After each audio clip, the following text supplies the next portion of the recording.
Hey everybody. Oh Curly Jaws, you say woo fuck. Jeepers Creepers Reborn might be the worst movie ever made. So bad. It's laughable. Um, I'm on one hand I'm surprised, oh Curly Jaws, and on the other hand I'm kind of pleased because I'm hearing that more and more from you. It sounds like you're being more discriminate about, the stuff you give high praise to. So, kudos on that. Um, and that's not saying anything bad about you, old curly jaws. It's just, um, it's almost like you're maybe turning over a new leaf or something. um, you're outgrowing your old ways or something. But you may surprise me yet again because you're in some ways you're like a chameleon, oh curly jaws. You're ever changing, and that's a good thing too. I'm not going to say that that's not a good thing because the more you stay the same, the more things will get stale and old and boring. So you keep changing. Guys, I'm so sorry. There's something on my glasses again, as usual. Every time I get ready to do something. Um,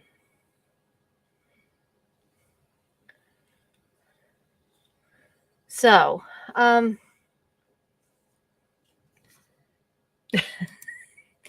yeah, the creeper looks like a jacked up frog. It's so bad. And I'm going to cover up my messy hair again with my hat. Um, so, um, I hope y'all like my new shirt I just got in from Amazon. Let me see if I can. Well, this says, if you can read this, leave me alone. I'm watching horror movies. So, but a little word of warning for you four people that are in here. I am honestly not mad at anybody in here. Um, but however, my hat's looking crooked again.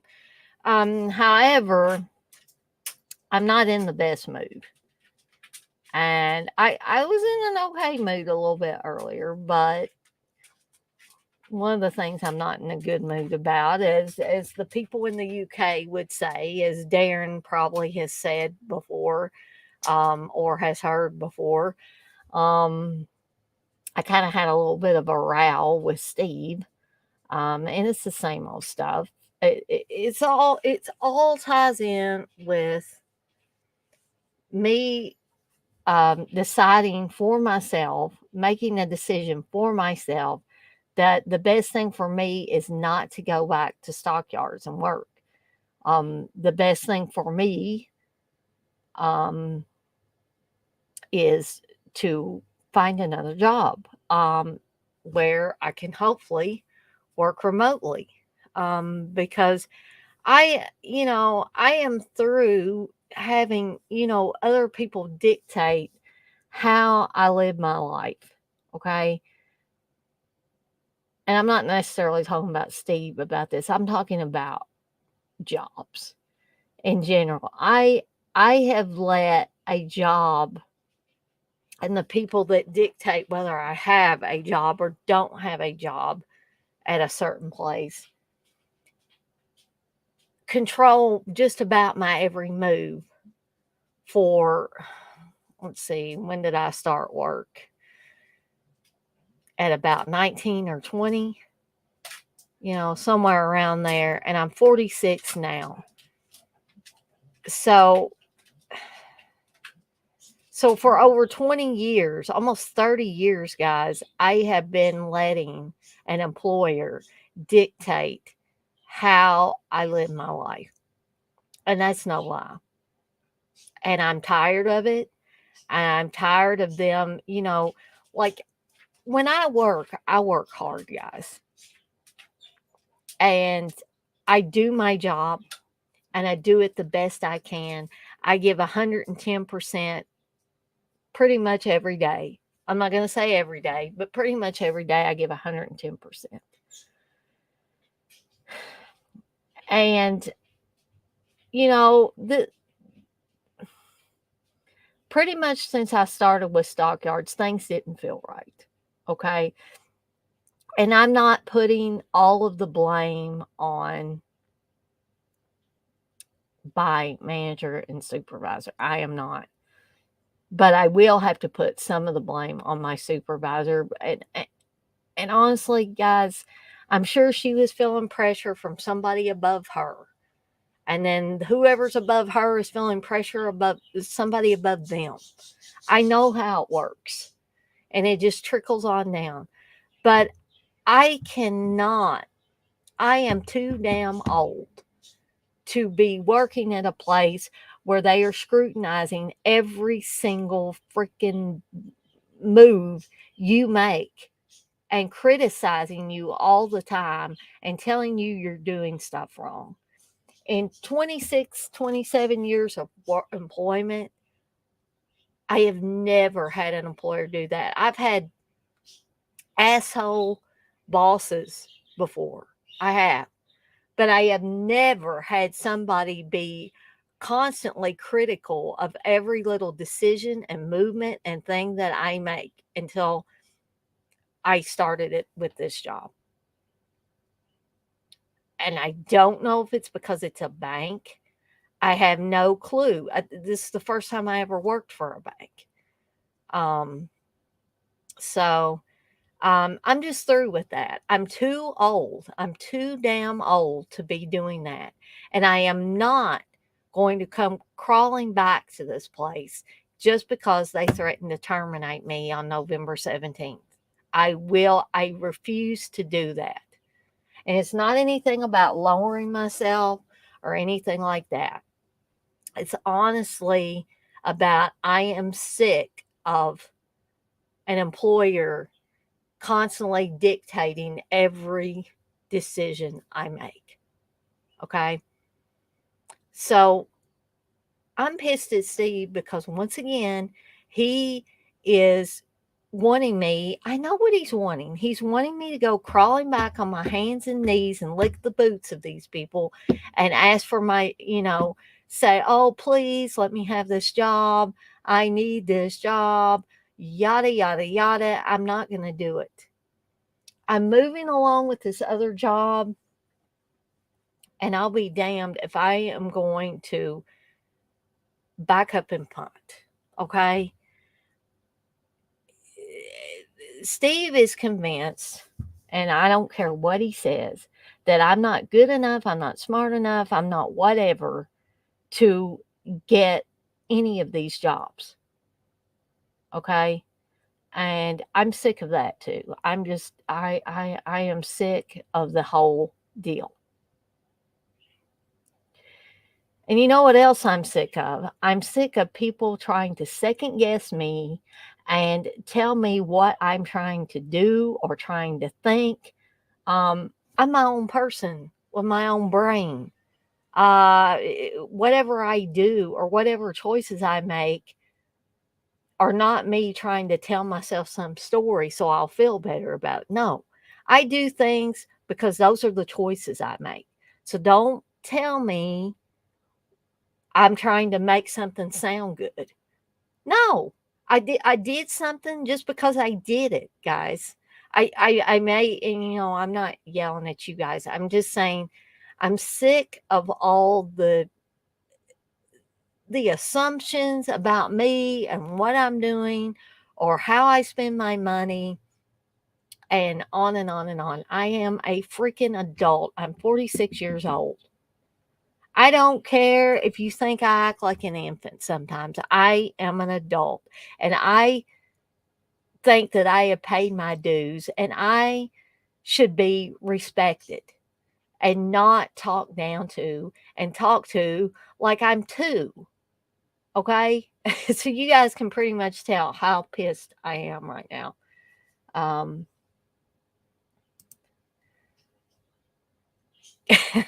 Derek, you say didn't bother with that piece of shit, old Curly.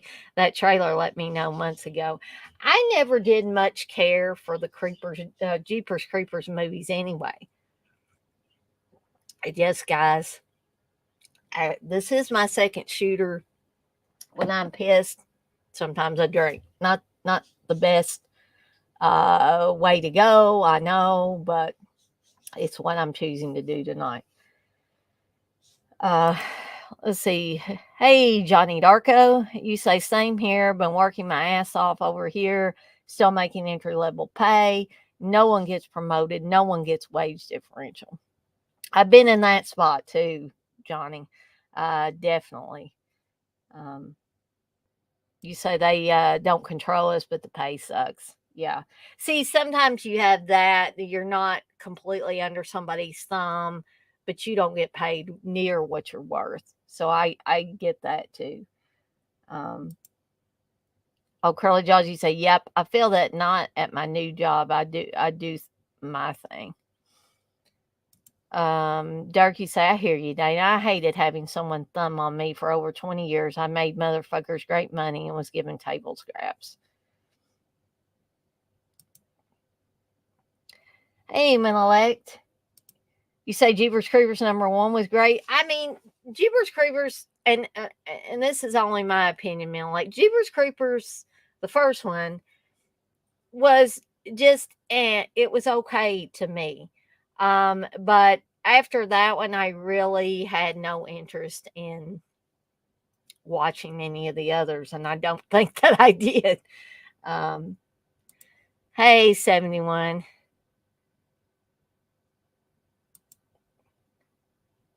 Oh, Curly Jaws, you say, how are we going to get a shitty sequel to Jeepers Creepers? Well, we can't even get a sequel to the Fall Green Mate.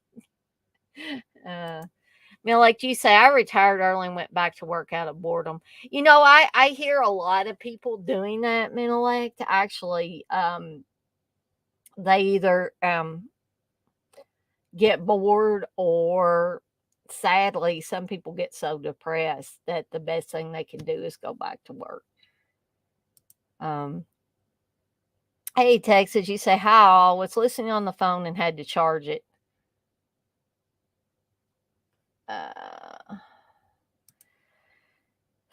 So, now that I've got the little rant out of my system, I will say I can't remember who it was that mentioned the almost said Terror on Tour, Terror Train remake on Tubi, but I did watch it last night. And I'll be honest, the only thing I liked about it was the Elena character. She was pretty good. The rest of it was basically and keep in mind this is only my opinion, a substandard rehashing of Terror Train, the original Terror Train with Jamie Lee Curtis in it. That was already, again, in my opinion, well made, and with the exception of the Elena character, I thought the rest of it was just substandard. Um, I thought this girl, and sadly I can't remember what her real name is, but she did. I thought she did a really decent job. I mean, she's no Jamie Lee Curtis, but she did a much better job, in my opinion, than all the rest of these people in the movie. Uh, and two, I do think that the time to, even make a sequel, or I just don't think Terror Train needed to be remade, honestly, guys. I know what they were trying to do with it. They were trying to update this for a new generation of people because they did have two guys kissing on it. The Elena character and the Mo character were both black.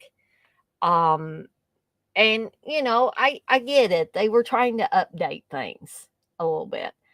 Um, but it overall it didn't work for me. Like I said, other than the Elena character, I thought she was decent, and I wouldn't mind seeing her in some other things. The rest of the film was just, you know. Like I said, a substandard, in my opinion, rehashing of the original film.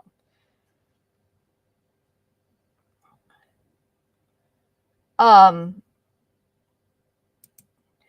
well, I didn't get the job just yet, 71, but I still think I'm moving along in a positive way because what they told me, what the IT manager told me, is he said, I've got three or four more of these little. It was sort of like a test, I guess, to see how much I knew, because I got on the Microsoft Teams with the IT manager, and he did things like he brought up a picture of the back of a PC, and he didn't ask me about every single one of the ports on the back, but he asked me a few of them, and I'm guessing he was satisfied with, when I answered correctly to the few of them that he asked about. He was like, okay, we'll move on. And then he would ask me things like, what would you do if someone told you that their PC was not powering on? What would you do if somebody told you that their computer was running really slow? What he asked me if I knew what a VPN was. Um, I mean, there were several questions he asked me. It took all of maybe 15 minutes. And at the end of that, I mean, he seemed satisfied with my answers. And, I felt, I still feel good about it. And he said, well, I got three or four more of these to do today or this afternoon. Um, he said, but you definitely will be hearing from me by the end of the week. And he said, the next step will be to, I guess, meet with him and his boss.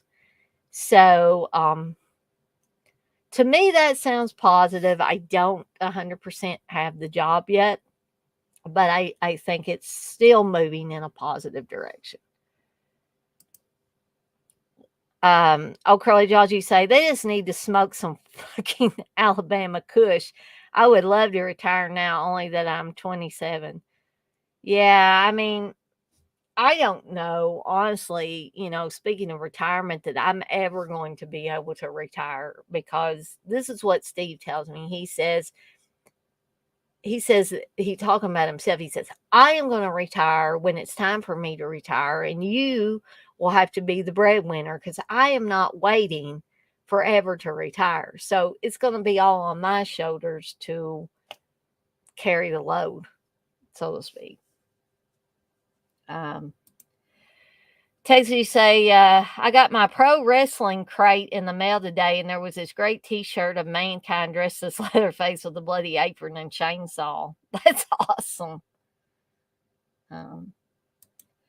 Like you say, retirement is overrated, in my opinion, but not having a boss may be underrated. I get that. Curly Jaws, you say, supposedly we're getting 3 more sequels to Jeepers Creepers, but if they're going to be like that, then no thanks. Thanks. Tell them to power bomb their PC.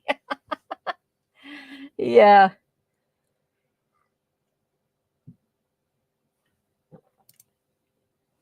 The 71, you say that sounds good. And you hope I get it. Me too, 71, me too. You say, I'd like to have a job instead of just dreaming about working. Yeah, like I said, I mean, I think Steve thinks I'm just living it up and partying every day. Hey, fuck, I'm not partying every day. I'm thinking every day, I hope this is the day that I find out that I've got a job so I can quit being miserable. Because I told y'all before, it's like I feel like when I get up in the morning, even though there's things to do around the house and the animals to take care of and a meal to get ready for Steve and all that, I still feel that I have no purpose without a job. And Steve would probably say, "Well, if you feel that way, Dana, why don't you go crawling back to stockyards?" Although he probably wouldn't put it in those terms. Um, Thank you, Milak. You say, I hope you get the job. Yeah. And you guys will probably be some of the first people to know. I don't say the first people because I imagine Steve and my mom and dad will be the first people to know. Um, like you said, the best thing about not needing to work is not having the pressure to make a good living or being forced to remain employed at a job you dislike. I agree, Menelect. I agree totally. Uh, let's see. I was trying to think if there was anything else I wanted to bring up. I still, unfortunately, have not picked a movie for Saturday. Saturday, guys, I promise I am going to get on that as soon as I can. I really am. Um, but I was trying to think if there was anything else I wanted to bring up before I get to these movies, the letter H's in my collection tonight. Yeah, I can't really. It seemed like there was something else that I wanted to bring up, but it seems to have slipped my mind right now. So I'm just going to go ahead and get started. And as you guys have probably guessed, since we're talking about the H's, we're of course going to, or I am going to include the Halloween movies in here. Uh, well, you know what, oh Curly Jaws, it is not because for one thing, I do believe I have Rob Zombie's Halloween in my DVDs, but as I said at one point in time when I was doing these, I, I thought to myself, there's like probably two ways I can go about this. I could cover all of the movies in my total collection, including DVDs, or I can just include my Blu-rays and 4Ks. And the Blu-rays and 4Ks is the way I decide to go. Now, that's not to say that I might not cover my DVDs at some point, the ones that I don't have Blu-rays and 4Ks of. So, 71, you say, I guarantee she owns it. Um, so, oh, Curly Jaws, you wanna come on? You wanna talk about? You love to talk about the Halloweens. Uh okay. So, Dirk, you say I know what it is. Hereditary. No. Oh well, maybe one of these years. Hang in there. It's gonna get worse before it gets better. Okay. Man, like that is, I hope nobody gets pissed at me, but that is a good point. Zombie like the subtlety to make a great Halloween film. And I would have to agree with that. Subtlety is not a term that Rob Zombie is is familiar with, I don't think. So, yeah, oh Curly Jaws, I mean, I'm going to link you up. Um but I will warn you that I do have quite a few in my wheelhouse of H films to talk about. So, if you just want to be on here for the Halloweens, that's fine. If you want to be on here for as long as you can be, that's fine. I just sent you the link in Messenger. So when I see you down here backstage, I will add you. Um, And I'm going to wait, since O'Curly Jaws said that he'd love to talk about the Halloweens. I don't really want to get started until um, he gets backstage so I can add him. Milachi says Zombie would have made a great Friday the 13th movie. Yes, I do agree.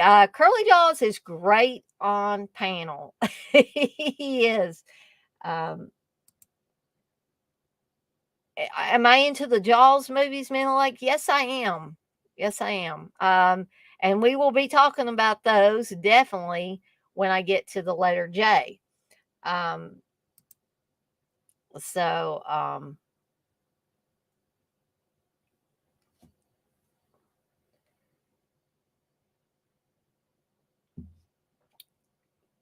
I'm going to try to be sensible with this, guys, but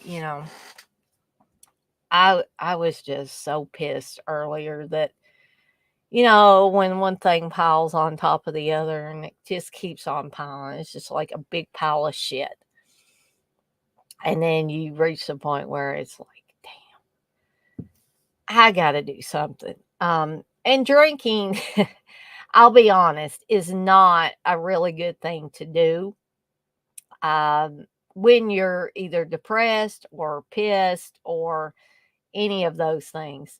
Um, The Hills Have Eyes. The Hills Have Eyes is actually in my stack here, Milik. So we're going to be talking about that tonight, um, or at least I am.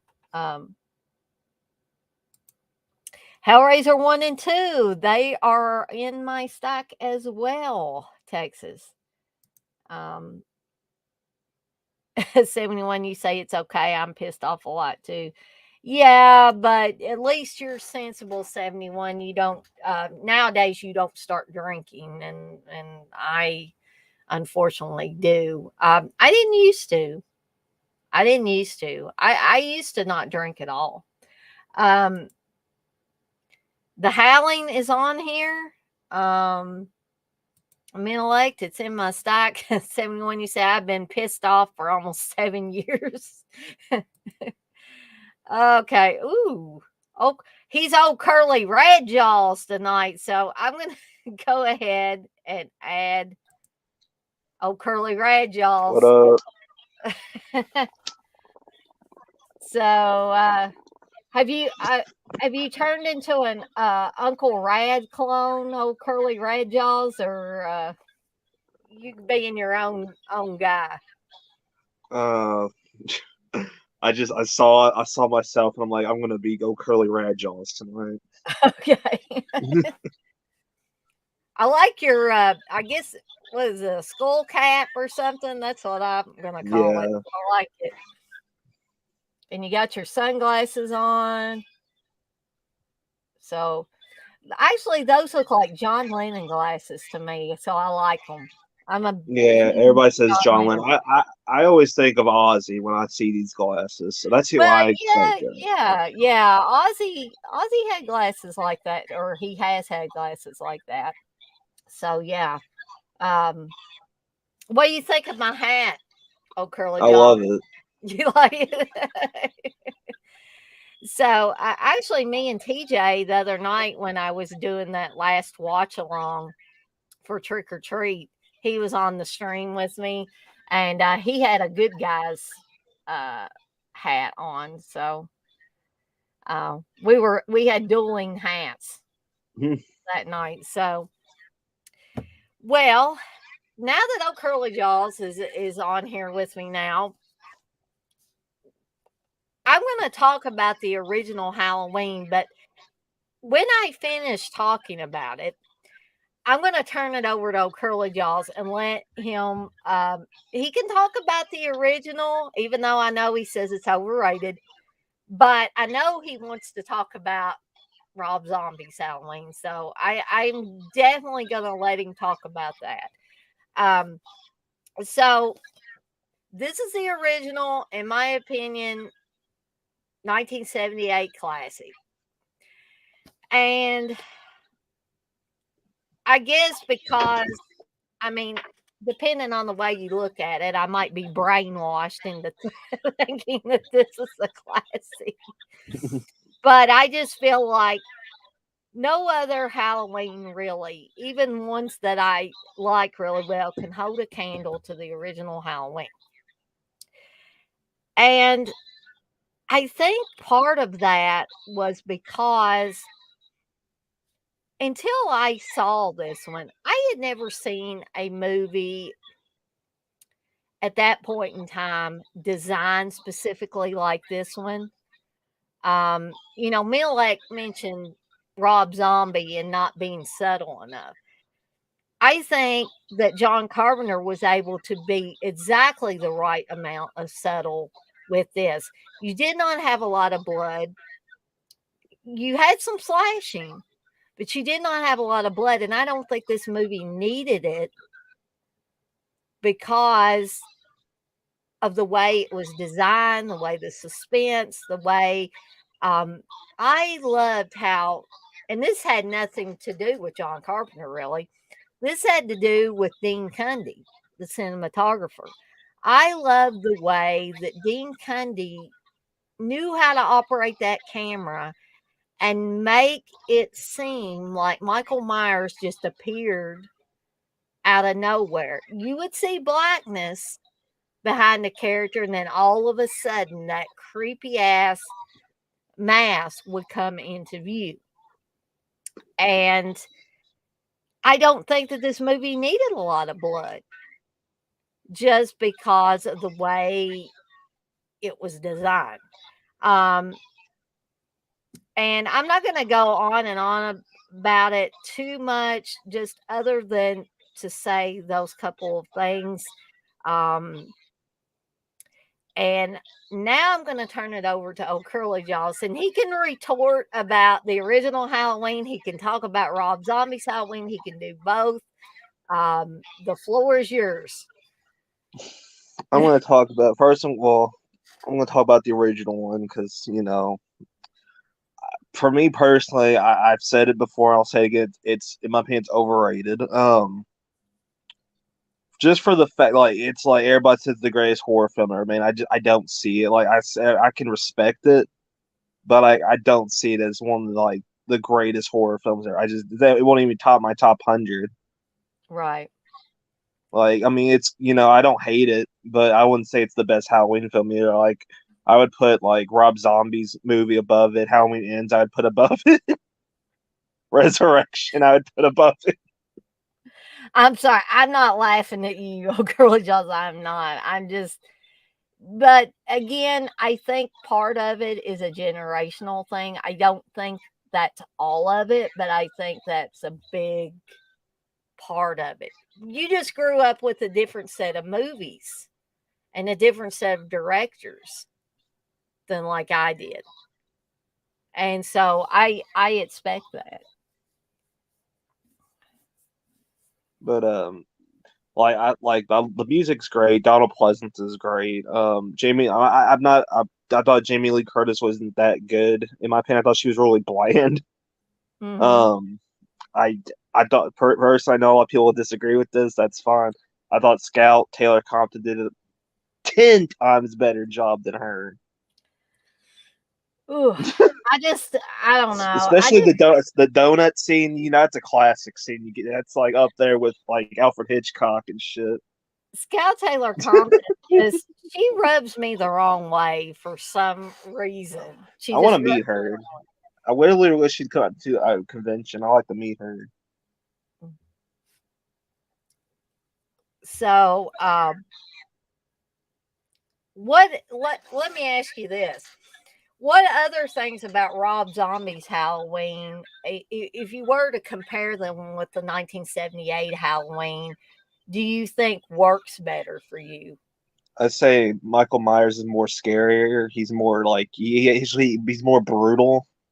Hmm. Like I would be more terrified of that Michael Myers than the original one because that he was especially the second one. Like he's just full on hobo Myers. Like he's not giving a fuck. He's just like die, just like in the fucking eyes and shit. Uh, I get Like that. I get that. The soundtrack's amazing. The Rob Zombie one, like Mhm. love her.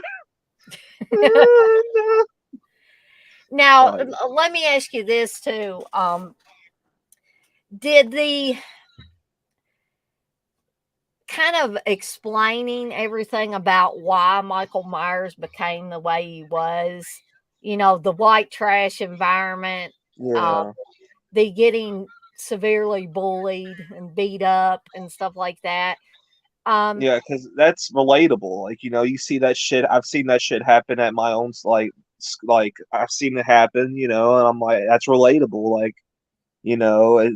well, the second one, everybody says kind of with the white horse and shit, but that's acceptable. okay. But like I could definitely the first one could be relatable, especially around this area, Hick City, fuck.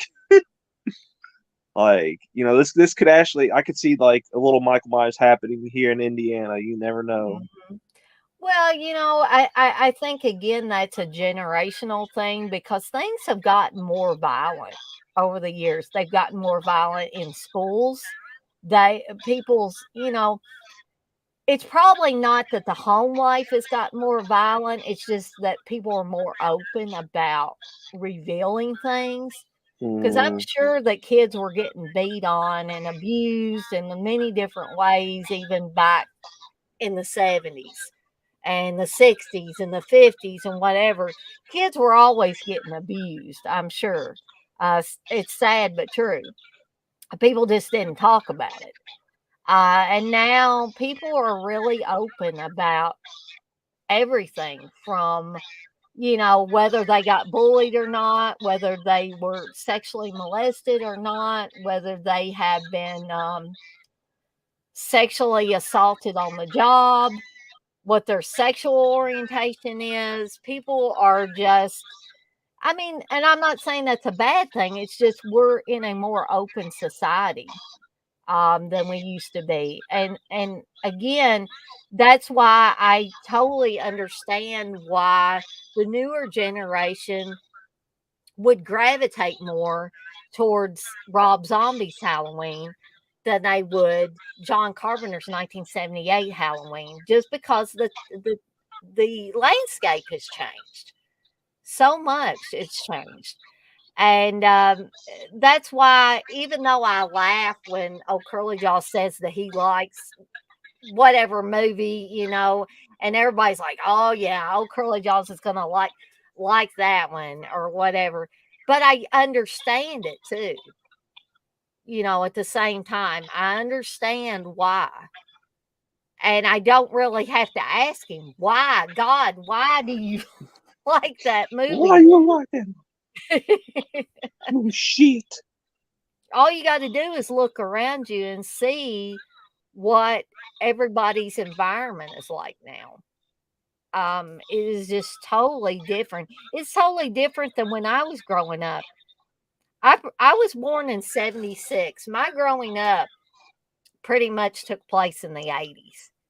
That was my growing up.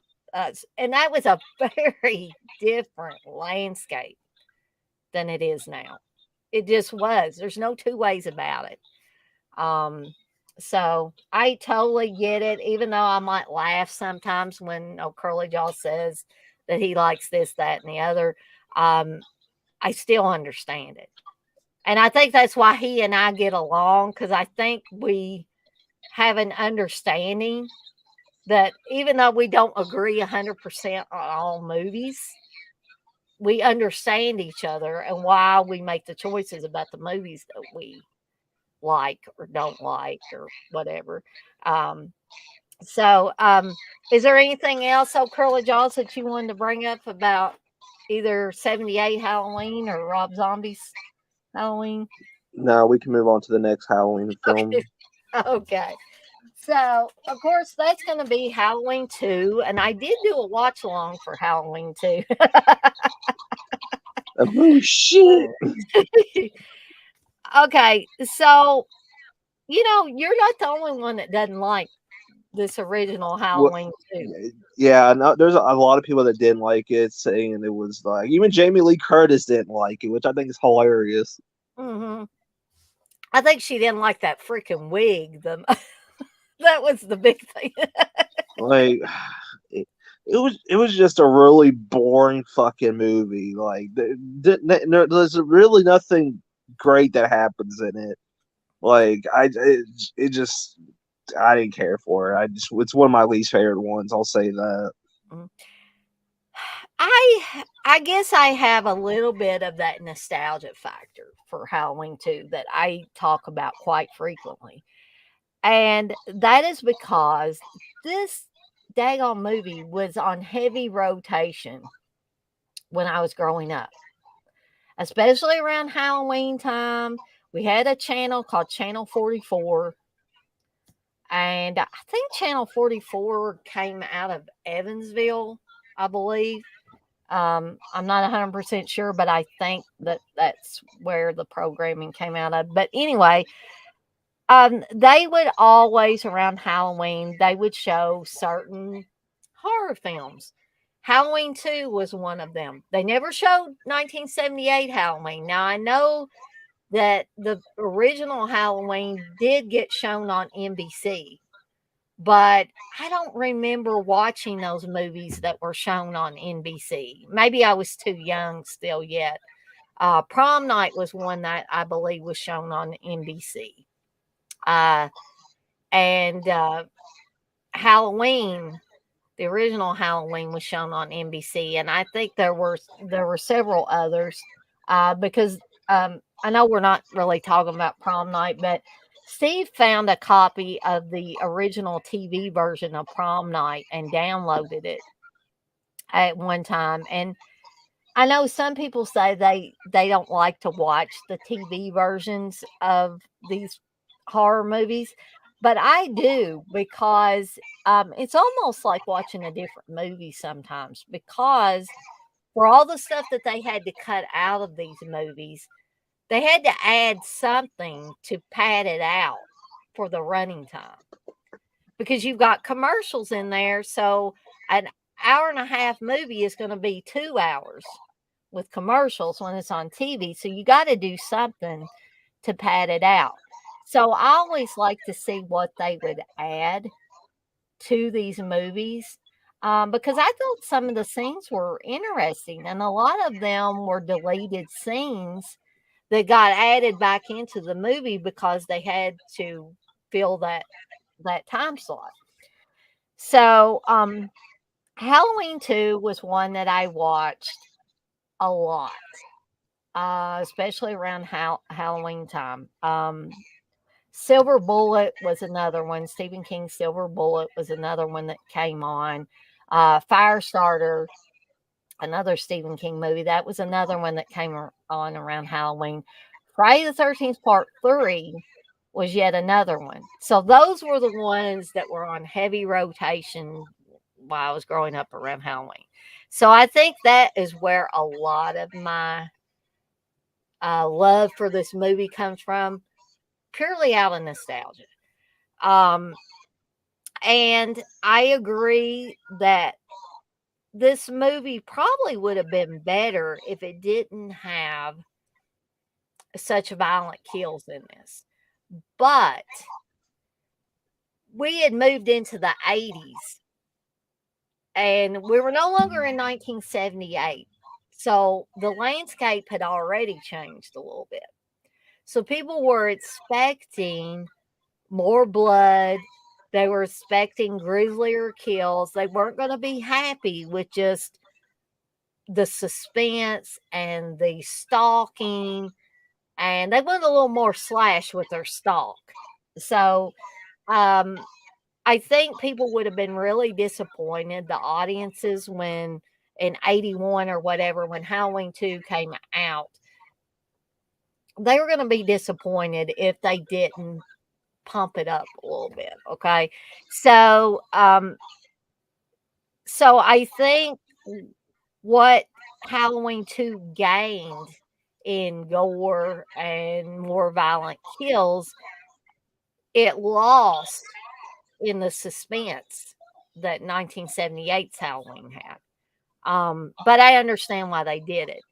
Um, and also another thing, and I'm going to give a spoiler out here. If you watch the TV version with the extra scenes in it, I always call the TV version of Halloween 2 the Jimmy Lives edition Jimmy Lee. because Jimmy shows back up at the end of the pure television version of Halloween 2. Now, honestly, they did not always show the Jimmy Lives edition when I watched it on TV, but there were at least one or two times where they must have, got their wires crossed or something and got a different edition and they showed it. And I was like, wait a minute. So Jimmy wakes up in the back of the ambulance with Jamie Lee Curtis at the end of this version. Wow. Okay. Because if you just watch the regular theatrical version of Halloween 2, you basically don't see Jimmy again after his head falls forward and he looks like he passes out in the car when Jamie Lee Curtis is hiding from Michael Myers in the parking lot. She basically pulls him off the horn because she's afraid it's going to lure Michael Myers, and you don't see him anymore. But so I like Halloween 2, but it doesn't hold as high a place for me as the first Halloween. Um, I just think I think most of my love for it again is a nostalgia thing. So I'm going to turn it over to old Curly Jaws, and he can talk about this one. He can talk about Rob Zombie's Halloween 2. He can talk about both if he wants. All right. And like I said, I was not a fan of the original Halloween 2. I thought it was very boring. Really disappointing sequel to the first film. Even though I think this first film is overrated. I still respect it, but getting that as a sequel was like, even the main actress didn't like it. So if that tells you anything, the film was dog shit. But that's just my personal opinion. If you like it, that's cool. But I was not a fan. Now we go on to a great sequel, Rob Zombie's Halloween 2, with the white horse and the whole shit hitting the fan. And Michael Myers talking for the first time. Mm-hmm. I thought that everybody shit on that. I thought that was awesome. I think Scout Taylor Compton comes back as this more rogue, like badass chick. Like she's all like, and then bringing back Daniel Harris again. Thought she did great. Everybody that they brought back was great. Even a lot of people hated Michael McDowell as Dr. Loomis. I thought he was, in my opinion, better than the original guy that played him. But I thought it was great. I thought the film, like the second one, definitely is, in my opinion, better than the first one. Mm-hmm. I have great respect for Malcolm McDowell because I love Malcolm McDowell. And I don't think he was actually too bad. If I could be so bold as say, I don't think he was too bad as Dr. Loomis. He's not Donald Pleasance for me, but Malcolm McDowell is like one of those grade A actors for me. And I can almost watch Malcolm McDowell in anything. I mean, man, this guy was in a freaking Clockwork Orange. So, That movie, I watched that movie one time, and I didn't know what to think after watching it. It is just this, like when you hear singing in the rain after that, you're just like, yeah, damn. exactly. That is a Clockwork Orange. Again, I know we're not talking about that movie per se, but that is a very bizarre movie. And frankly, I was shocked by that movie because I had heard stuff about it in Yeah, passing before watching. there's no way they could do that movie today. No, Like no. if they would, like if someone said we're gonna remake Clockwork Orange, I'm like, you're out of your fucking mind. That ain't gonna happen. Like, And I think I've told this story before, but this is kind of funny story about Clockwork Orange. I when I was living with my parents, I would watch some movies in the living room, like through the day. And then, like, when my parents were watching movies at night or watching TV at night, I would go in my bedroom and watch movies. And so I just happened to be, I guess it was on a weekend through the day. And I decided to put in A Clockwork Orange. And I wasn't even thinking about, my dad walking through the living room because dad was outside, working on something, doing man stuff. And I just didn't even think about it. So I put this movie in and I start watching it. And right when it gets to the part where he picks up the two chicks in the record shop and they go home and have sex all over the place and it's sped up and stuff. And they've got those this obviously had to be a phallic symbol of those long suckers in the record shop, and those girls are sucking on those suckers. Um, but anyway, my dad happened to walk through the living room at right about the time that things were all sped up and he was having sex with the two girls he picked up in the record shop. I was mortified. I was absolutely mortified.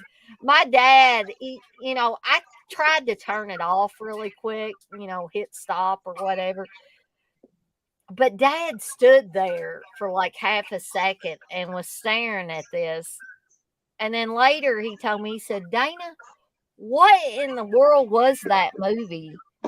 And I said, it's a movie called Clockwork Orange. And from then on out, dad would refer that to that movie as the stupid orange movie. He didn't call it a Clockwork Orange. He just said that stupid orange movie. So that's my tale about A Clockwork Orange. Um, but so I'm gonna look at some of these. So Indrid's in here. Indrid says, "Hey Dana and OCJ." Um, 71 says 44 was PBS for us, and we never got that one. Well, 44 for me was definitely not PBS. I think that was like Channel 9. I think that was PBS for me. Dirk, you say Halloween 2 needs no defense. It's one of the best in the franchise. I knew Dirk liked it. Texas, you say at Dirk agreed. Dirk says, hell yeah, Tex. Dick Warlock is the man. 71 says the kills are great in zombies movies, but I prefer the older ones. And 71 is saying, is that where you cut up the bodies, Curly? LOL. Yeah. Okay, like fucking every horror character has their own underground lair, their own bunker, or their fucking shed. This is my shed. Yeah, my cousin Jed, who was my horror movie watching buddy for a long time, he would call it the layer. That's what he always referred to it as. It was the, whatever the killer was, that was his layer. So, and my cousin Jed, he made a few like little short movies with his friends and stuff.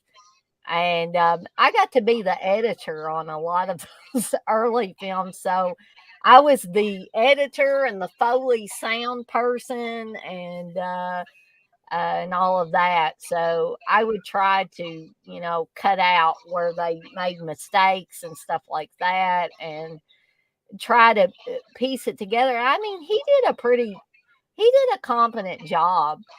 I mean, I don't know that Jed would ever become a Hollywood director, but I mean, he did good with these little short films. It's the people that he was working with sometimes that I don't think took it seriously. They didn't take it as seriously as he did. And if they had, the films probably would have been a lot better. But I think he put together some competent short films. 71, you say, I can see it too. Dana is a production person. LOL. He said at one time I was the only person that he would allow to edit his films. Um, yeah, I mean that it was a fun. It wasn't like I got paid to do it or anything, but at that point in time, I enjoyed doing it. Um, so, Curly Jaws, is there anything else you want to bring up about either Halloween 2? No, I think I spoke what I need to say about Rob Zombie. It's like I still want to say it's a great film. I think it's misunderstood. Definitely, I recommend watching it. If you haven't seen it, check it out. It's a trip.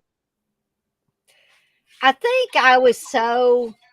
I'll be honest here. I think I was so turned off by Rob Zombie's Halloween that I didn't even try You never. part Oh two. yeah, I forgot you never seen. We need to do. We gotta do a watch before this October ends. We gotta do a watch along for Rob Zombie's Halloween too.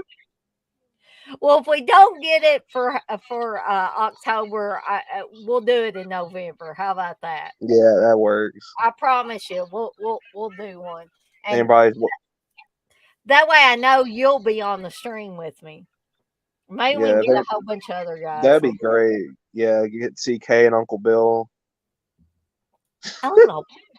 I don't know when the hell I'm gonna get Uncle Bill on here. He did all that complaining about not being asked to be on here. Like, how many times have you been on here, oh Curly Jaws? Like about 5 or 6. Okay, so very rarely do I say, "Hey, I'm just gonna get on here and bullshit myself," when people ask me to be on. So he has got an open invitation, just like anybody else, to be on here. So I don't know what his problem is. He needs to get on here, and I'd like to have CK on here again. I mean that Butcher Baker Nightmare Maker, that probably has been my top watch along because we had so many people on here. I think we had like 6 people, including me, or something like that. Um, so I would love to have, like I said, I can have 9 other people on these because I'm paying money for StreamYard now.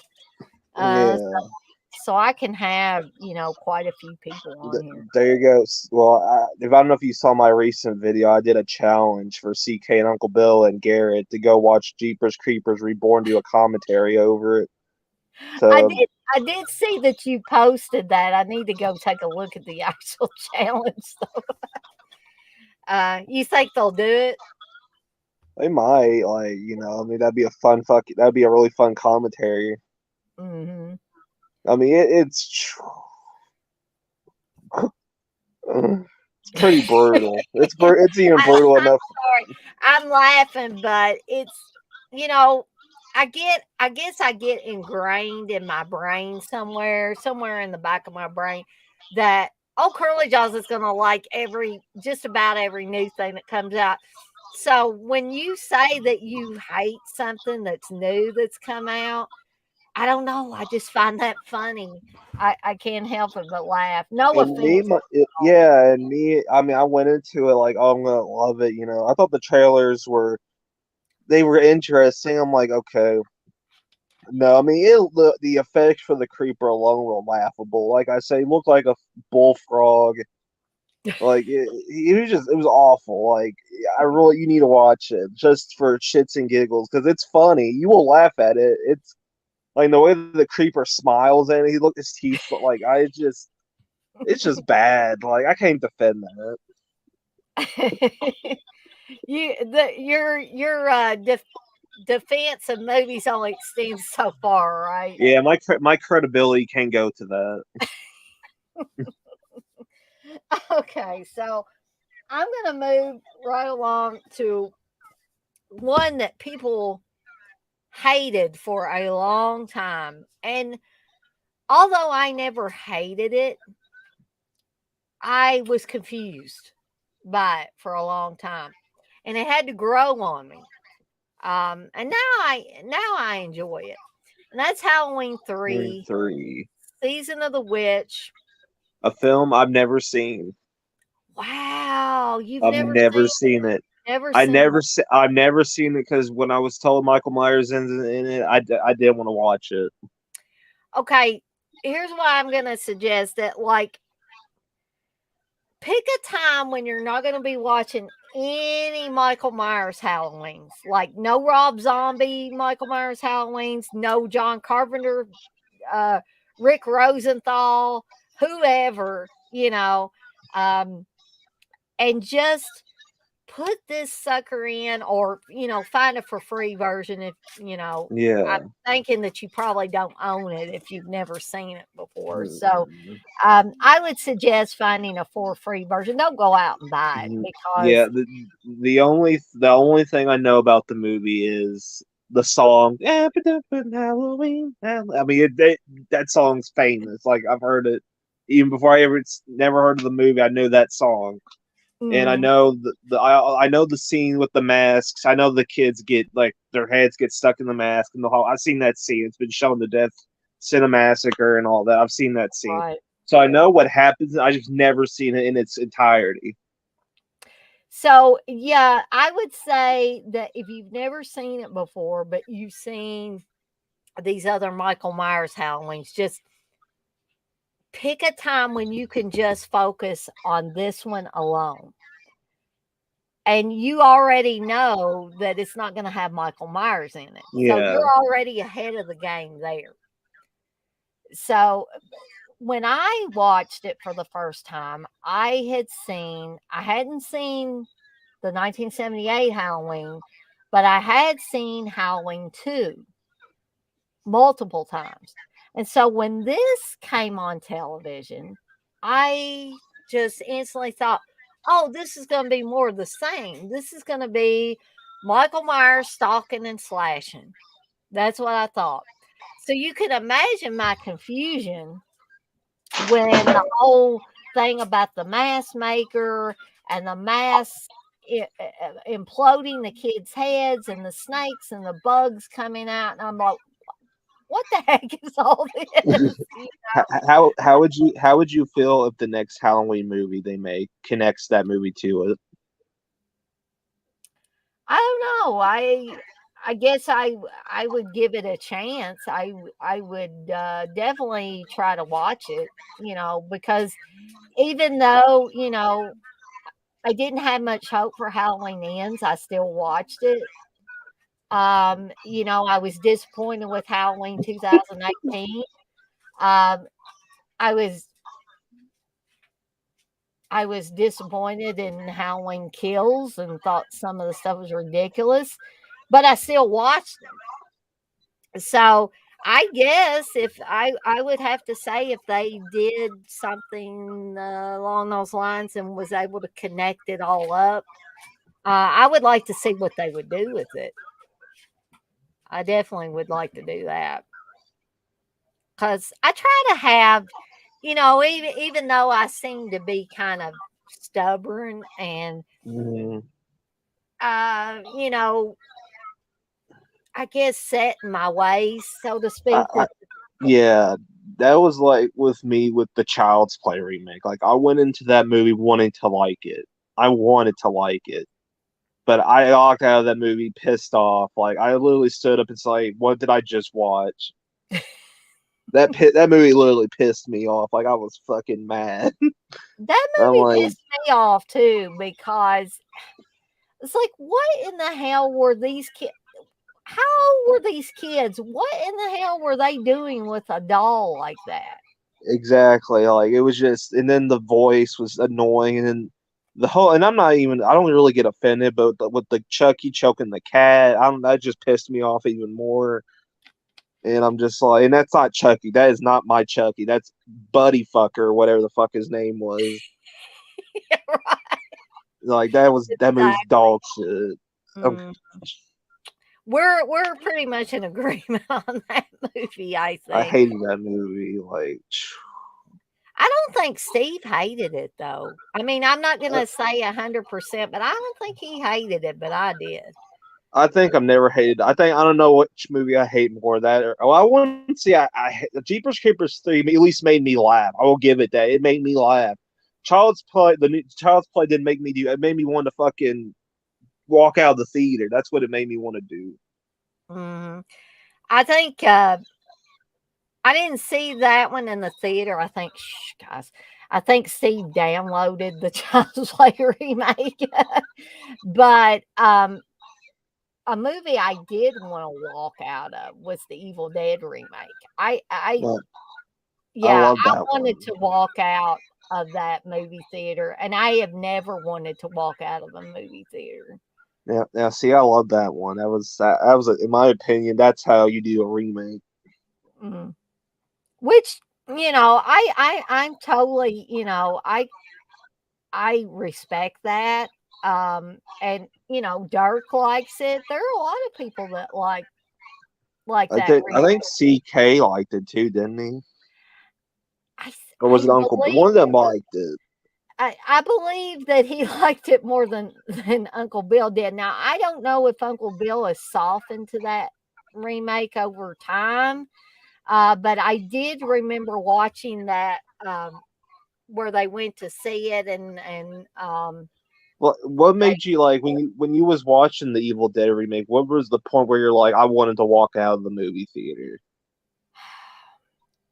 I think Darren has brought this up. I think the first thing that really made me want to, other than the acting in it, I thought was atrocious, but and I couldn't get behind anybody in that movie. But other than Hmm. that, the whole drug addiction thing, it's like, if you want to make a horror movie about drug addiction, do it. But don't call it Evil Dead, because I just didn't feel like that drug addiction thing meshed well with the whole, like, my idea of Deadites. And I know when somebody makes a remake, you don't want a complete retelling of the original story. I get that. But I was like, where in the hell did this drug addiction thing come into play, and why, I mean, why is it here? And I know that Dirk said that it kind of resonated with him because of, you know, and I don't think I'm um, talking out of line here, because I think Dirk has brought this up because he's had troubles with addiction, and other Mm, people have said that they have had troubles with addiction. And so I totally get that would probably resonate with somebody that's had an obvious, you alcohol or drug addiction. you want to know what's crazy? That movie came out the year I graduated high school. Does that make you feel old? Because Yes, like, it came out 2014, right? uh, Yeah, yeah, that sounds right. That sounds right. Um, I graduated in 1994, so before I was even born. isn't that, It's crazy. I'm really feeling old now. I'm really, really feeling old. Like, I graduated from high school before old Curly Jaws was even alive. So it's so crazy. Um, oh, Darren's in here. Hey, Darren, and Hey X there. here. He said, just got in. I didn't know you had Dude Love on here tonight. Yeah, he's not old Curly Jaws. He's Dude Love now. I should have just made that the thing. Do love. Yeah, that's gonna be his next name on here. It's gonna be Dude Love the next time he's on here. But anyway, um, so I'm not gonna give a whole lot away about Halloween 3, because I know, for one, oh, Curly Jaws has never seen it. He knows the big stuff. He knows the stuff about the mask making, Mm, the the whole idea of killing the kids on Halloween. Um, but like I said, now I understand what exactly John Carpenter had in mind for the Halloween movies. he never intended to carry on with the Michael Myers thing. The Michael Myers thing was supposed to be a one and done thing. Okay. And of course, it was the money guys Hmm. that saw dollar signs when where Michael Myers was concerned, and they wanted to continue with Michael Myers. The producers wanted to do that. So, would you have preferred the franchise go on and do the anthology? Every new film is a different story. See, I don't know if I could say that because it really didn't happen. I mean, it kind of happened with this one. Um, yeah, I don't know. It's an interesting idea. Uh, and I probably would have just rolled with it if that's the way that they had decided to go. Um, and it probably would have been better if the money guys hadn't said, "Oh, hey, you got to continue with Michael Myers." If they had just continued with John Carpenter's original idea and made each subsequent Halloween a different theme, then we would have never had this hate for Halloween 3, I don't think. Because people would have already thought, "Oh, this is a new Halloween movie, therefore it's going to have a different theme. It's not going to have Michael Myers." But because they put Michael Myers in Halloween 2, when Halloween 3 came along, people were like, "What the fuck is this? What's this about a mask maker wanting to kill kids on Halloween?" What they and understandably so, they didn't get it. Um, and honestly, I didn't get it the first time I watched it because I was expecting You Michael spent Myers. Michael. You know how And many people probably be pissed off seeing that in the theater, not seeing Michael Myers. oh God, yes. They probably start throwing stuff at the screen and everything else. I mean, it's like,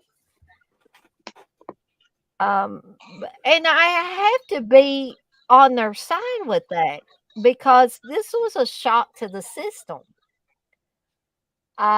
You can't, you know, have Michael Myers, boom. We're going to do something different. Only we're calling it Halloween 3, but there's no Michael Myers.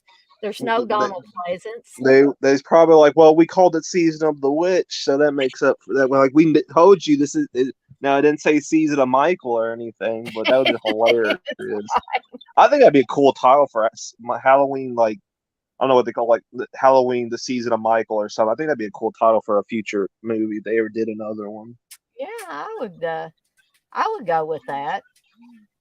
So Darren says, I completely agree with old Curly Jaws on Jeepers Reborn. That makeup was like something you could buy from a shop. And Dee Wallace acting was terrible in the cameo. I found it hilarious. You know what's crazy? Me and my brother were watching Jeepers Creepers Reborn, and the director of that movie was actually the creeper. They couldn't even get the original guy that played the creeper back. Really? Yeah, he didn't want to do it. I mean, he probably looked at the script and it's like, this looks like dog shit. Probably did. He's like, I mean, we all know Victor Salva. I mean, I'm not gonna give that man any like passes or anything. He's a piece of shit, but I can say he at least made the first three like good. Like they were good movies. I thought, but this one's like it was just fucking like just cheap, just really fucking cheap. Like it was like even sci-fi can make a better movie than that. Yeah. Could Asylum make a better movie than that? Probably. I mean, fuck. I think shit. It's like they didn't even try with it. I don't like. I could do a whole if a whole rant on that fucking movie. So, Curly Jaws or old dude Love Jaws as he is now. Um, do you have anything that you wanted to bring? I know you haven't seen Halloween 3, but is there anything you'd like to bring up about it that you do know about it? um, how would you like? Okay, like say like what would you do if the next like they say we're gonna do another Halloween, but we're gonna make a direct sequel to Halloween 3 Season of the Witch and just call it Season of the Witch? I'd watch it. I'm not going to say that I wouldn't watch it. I think people would go fucking. I bet that movie would make shit. I mean, I don't know. I don't know how it would do in the box office. Now they did like they did with Peacock and release it on. It might people might be intrigued because that film did definitely got some praise in the last like decade. I would say people Oh, really like talked about it, saying it's good. People, and all that jazz. it was ahead of its time or whatever, you know. Yeah. People would go ape over it now. Um, they would definitely go ape over it. I could not see people saying, "Oh, hell, I'm not going to go see it." I don't imagine anybody doing or saying that. Reggie, what are you doing? And Brandon knocked over my light back here too, as usual. Um, Reggie, you need to go sit down now. I'm trying to do a stream now. Go sit down. He wants to talk about Halloween 3. You want to talk about Halloween 3? He's just looking at me like, let me outside. And he doesn't need to go outside. He's been out a ton today. He just likes to hopefully go out there, and if that dog on this side of us is out there, they like to try to attack the fence and get through it. And Reggie's not, he's part pit bull, but he's not a vicious dog. People think that these types of dogs are vicious. Oh, And my cousin had one. They're good dogs. I love them. I mean, he loves me and Steve to death. I mean, he's a big baby is what he is. He wants to be with us all the time, and he thinks he's a lap dog. He's a big dog, but he thinks he's a little dog. Um, so let's see what Darren says here. What Oh, saying hello? Are you saying hello? Okay, I'm gonna. Yes, he wants me to pay attention to him. I love you, Reggie. Okay. So Darren says it's funny. Halloween 3 and The Thing were hated over here in the UK when they came out. Both are classics now, in my opinion. Some films take years before they get their due. I agree with that as well. Um, Indrid says, "What if Rob Zombie remade Halloween 3? Would people flip? Would it make money? Oh, I guarantee like it would make so money." is he making a remake of the season of the witch, or is he making a sequel to his second film? I've been asking for Rob Zombie to do Halloween 3D or whatever forever, and he probably won't ever do it unless they paid him a shit ton of money to do it. So I'm thinking, but Indra, you correct me if I'm wrong. I'm thinking that he means like remaking Season of the Witch, the Halloween 3 Season of Uh, the Witch. I don't know. I don't trust Rob Zombie with witches after fucking that shitty fucking what's that movie? Lords of Salem. Fuck Oh, that movie God. too. I Like agree with you on Lord's Asylum. I I was don't know.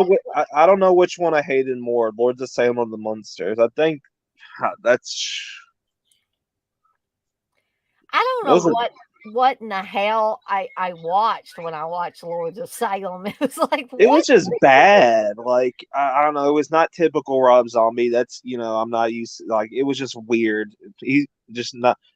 He's just not his element. I would love to see him direct like a Texas Chainsaw Massacre film. Like that would be fucking awesome. I would watch that. If Rob Zombie did that, I don't really want him to remake the Texas Chainsaw Massacre because I think they've done enough with that. But I would like to see him do another sequel. You know, I like to see him do a sequel to the remake. I mean, I'm not saying that I wouldn't watch it.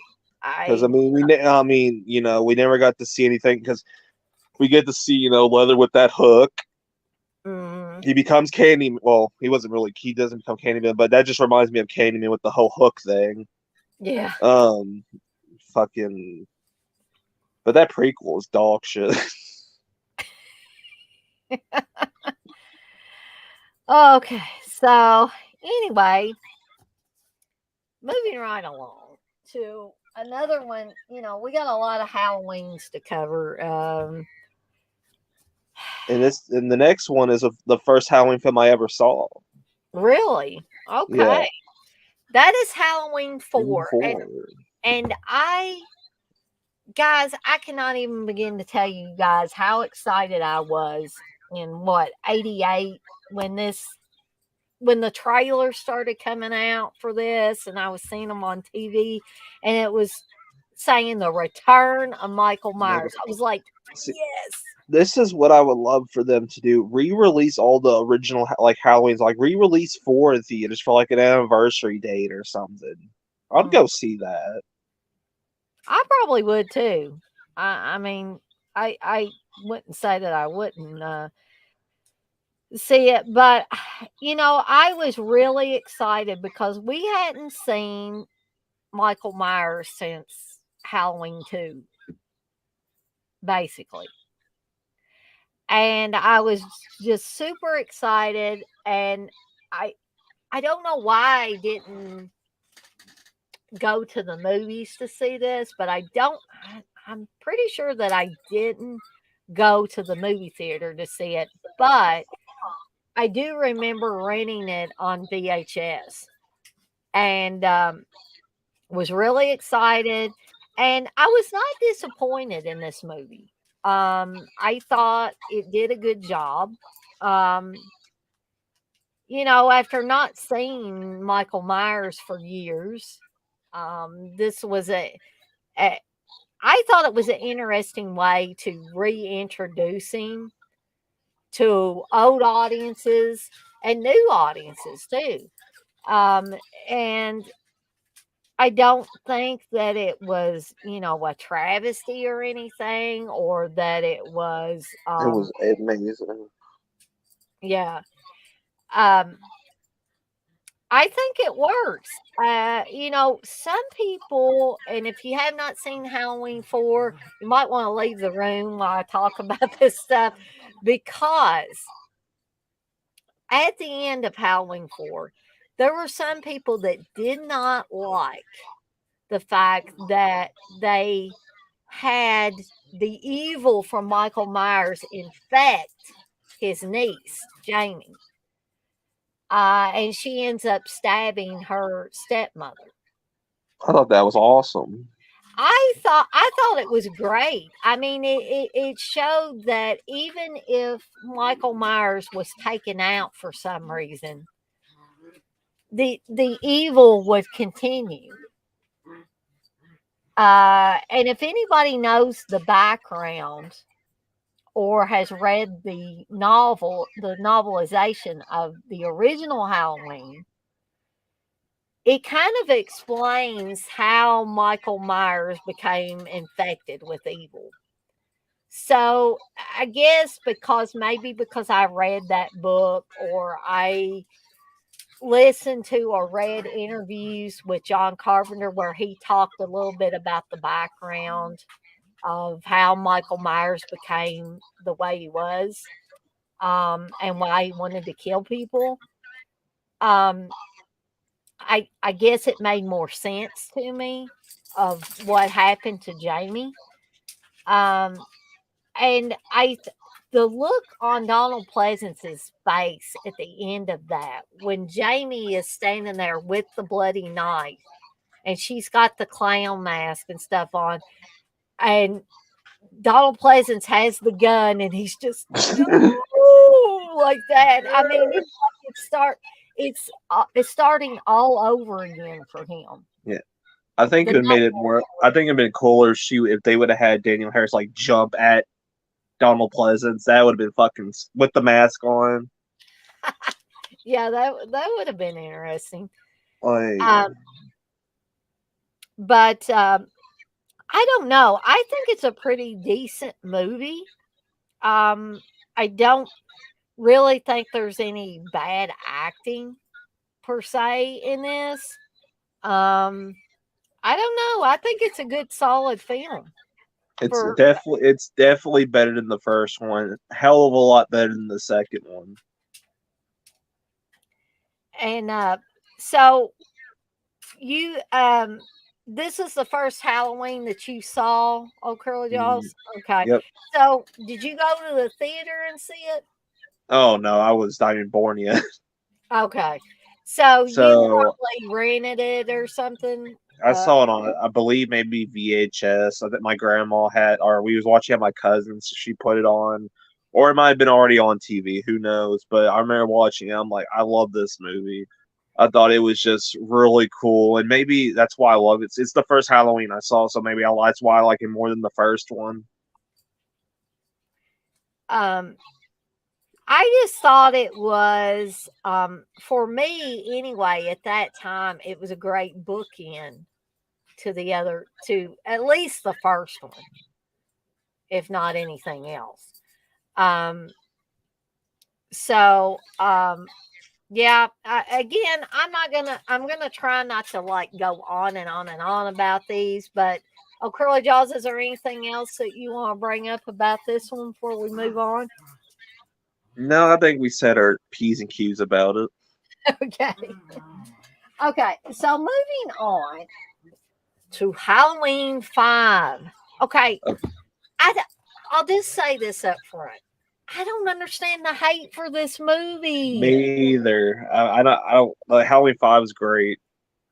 Like I I never mean, understood the hate for that one. people talk about the stuttering friend of Jamie. Jamie. Why does that bother people so much? It's not Oh, like I remember watching CK and Uncle Bill. I don't know if they did a sequelitis, but they were just roasting the fuck out of this movie. And I was just laughing my ass off. Jamie, bitch. It's but just this it. hasn't been the only time that there has been a character that stutters. And I don't even remember him stuttering. Honestly, I haven't watched the movie in a long time, but I want to. I'm definitely gonna watch it again just because I want to see because I remember them making Jamie or not Jamie, but Daniel Harris is a mute, which that pissed a lot of people that didn't like that, which I didn't bother me really. well, another thing I hear people complain about is the Wendy Kaplan character of Tina in Mm. it. Rachel's friend Tina. What I don't know what was wrong with her. I liked her. I mean, to me, she was no better or no worse than some of the other characters over the years in Halloween films. Yeah, I liked Halloween Five. I'm not too fond of the mask in Halloween 5, but I'm uneven with how I feel about the different masks anyway. And that's kind of small potatoes, and not really a reason to hate the movie. But I hear a lot of people saying that they don't like Halloween 5. A lot of people. Yeah, And I don't get the hate for it. I really don't. Like Halloween Six is much worse. yeah, well, I would agree with that. Um, but I don't know. I I think it's a decent sequel. Um Again, the me not caring much for the mask is small potatoes in comparison to the whole entire movie. Um I don't know. I guess I would just have to have I'm not saying anybody's stupid for not liking it. I just would like them to kind of explain to me a little bit why they don't like it. Because I asked Steve one day, I was like, it seems like a lot of people don't like Halloween 5. And I guess I just don't understand. I'm not challenging them really. I just would like to know what specifically, it seems like, not liking a character that stutters or not liking the best friend of one of the main characters. I don't know if that would be enough to make me dislike an entire movie. Usually the movies that I just actively dislike the whole movie is when there are no characters at all that I can get behind. That you have a whole movie full of very obnoxious characters that I don't care if the killer comes in and decapitates every single one of them in 5 seconds. Those are the movies that I actively dislike. And this movie is not like that for me. So I guess I just need a little explanation from people why they hate this movie so bad. Um, so, oh, Curly Jaws, do you have anything to add about Halloween 5? I, I just like you. I don't understand the hate for it. I think it's a good follow up to five, or a good follow up to four.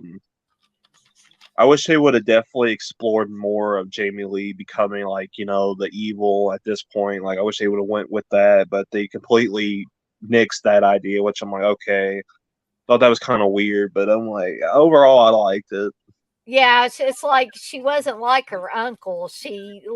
It's all of a sudden poof, the evil's gone. It left me, but I still have this psychic link with my uncle. So I know what dastardly deeds he's still doing. Um, so I did find it odd that she still had the telepathic or psychic link with him. And she knew when he was killing people and stuff like that.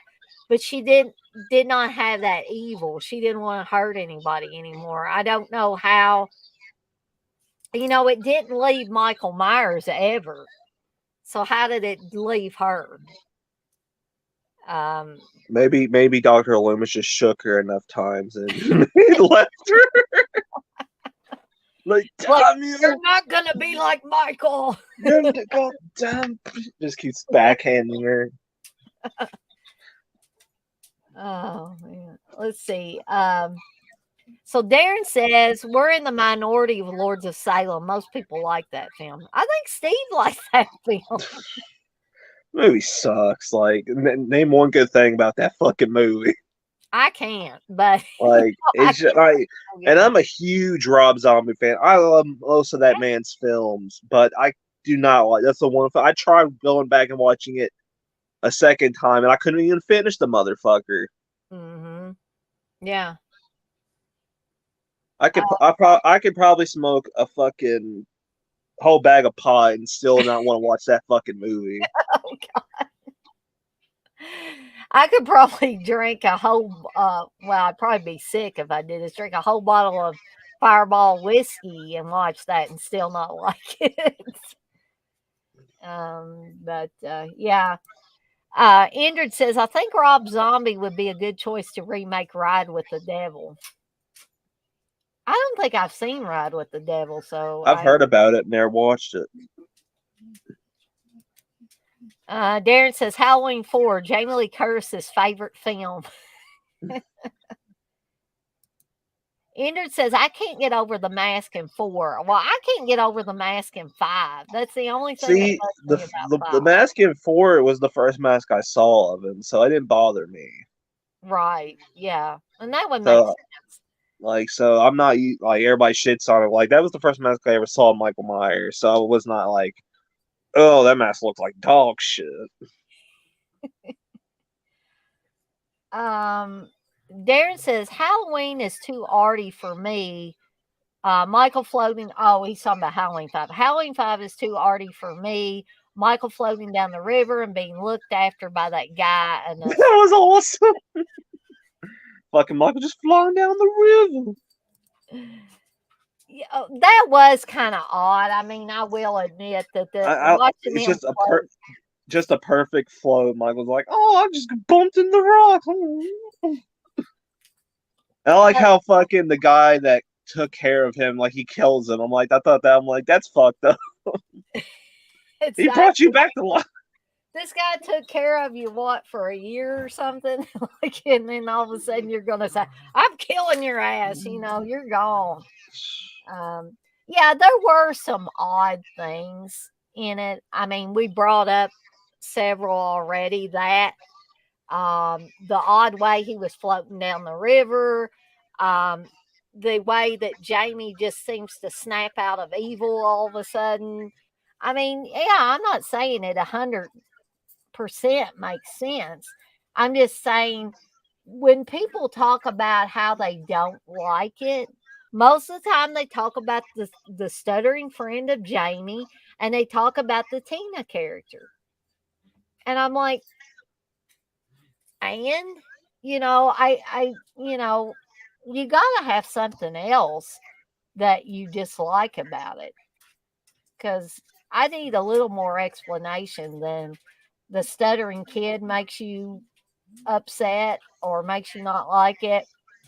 And really, was the Tina character that awful that you would hate the whole entire? I bet people would have loved that movie if Michael would have like drop kicked that stuttering. Probably. He just like runs and just does a fucking drop kick to his head. Well, something else that I heard that was behind the scenes is Greg Nicotero, one of the K&B effects guys on that movie. I think he had a little fling with Wendy Kaplan, the girl that played Tina. I think they were getting it on during the part of the time that movie was being made. And I mean, she was a pretty girl, I thought. I can't blame Greg Nicotero for, wanting to get a little bit of that.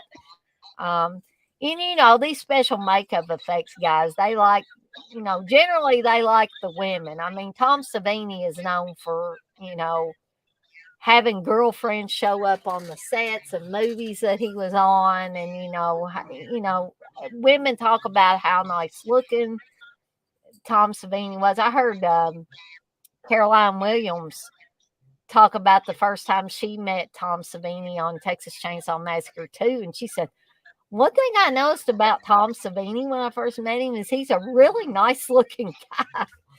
So, I think, most guys or straight guys are going to, gravitate towards attractive women.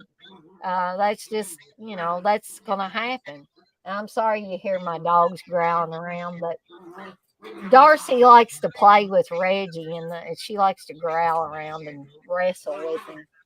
But, anyways, um, so Indrid says David Gordon Green would make the stuttering guy the new main character in Love Interest.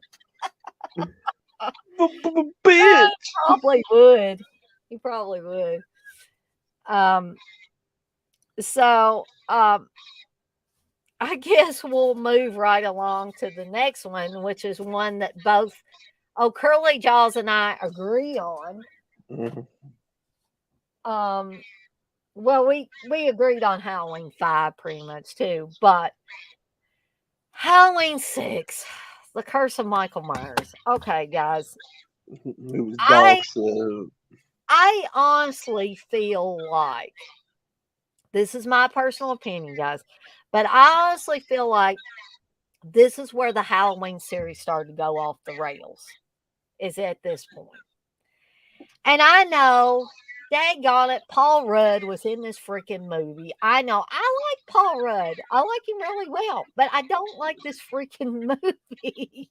and, No.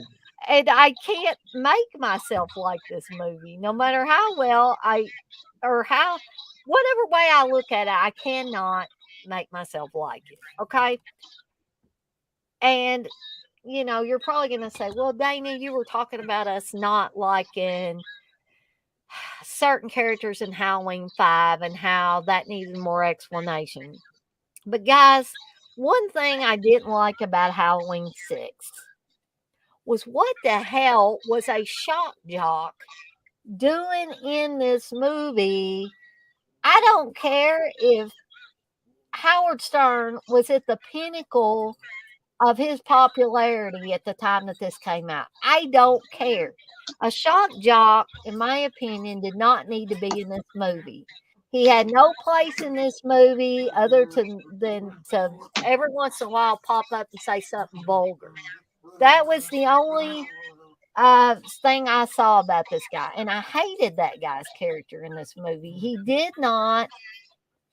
He may have fit maybe in a Rob Zombie Halloween, but he did not fit in the normal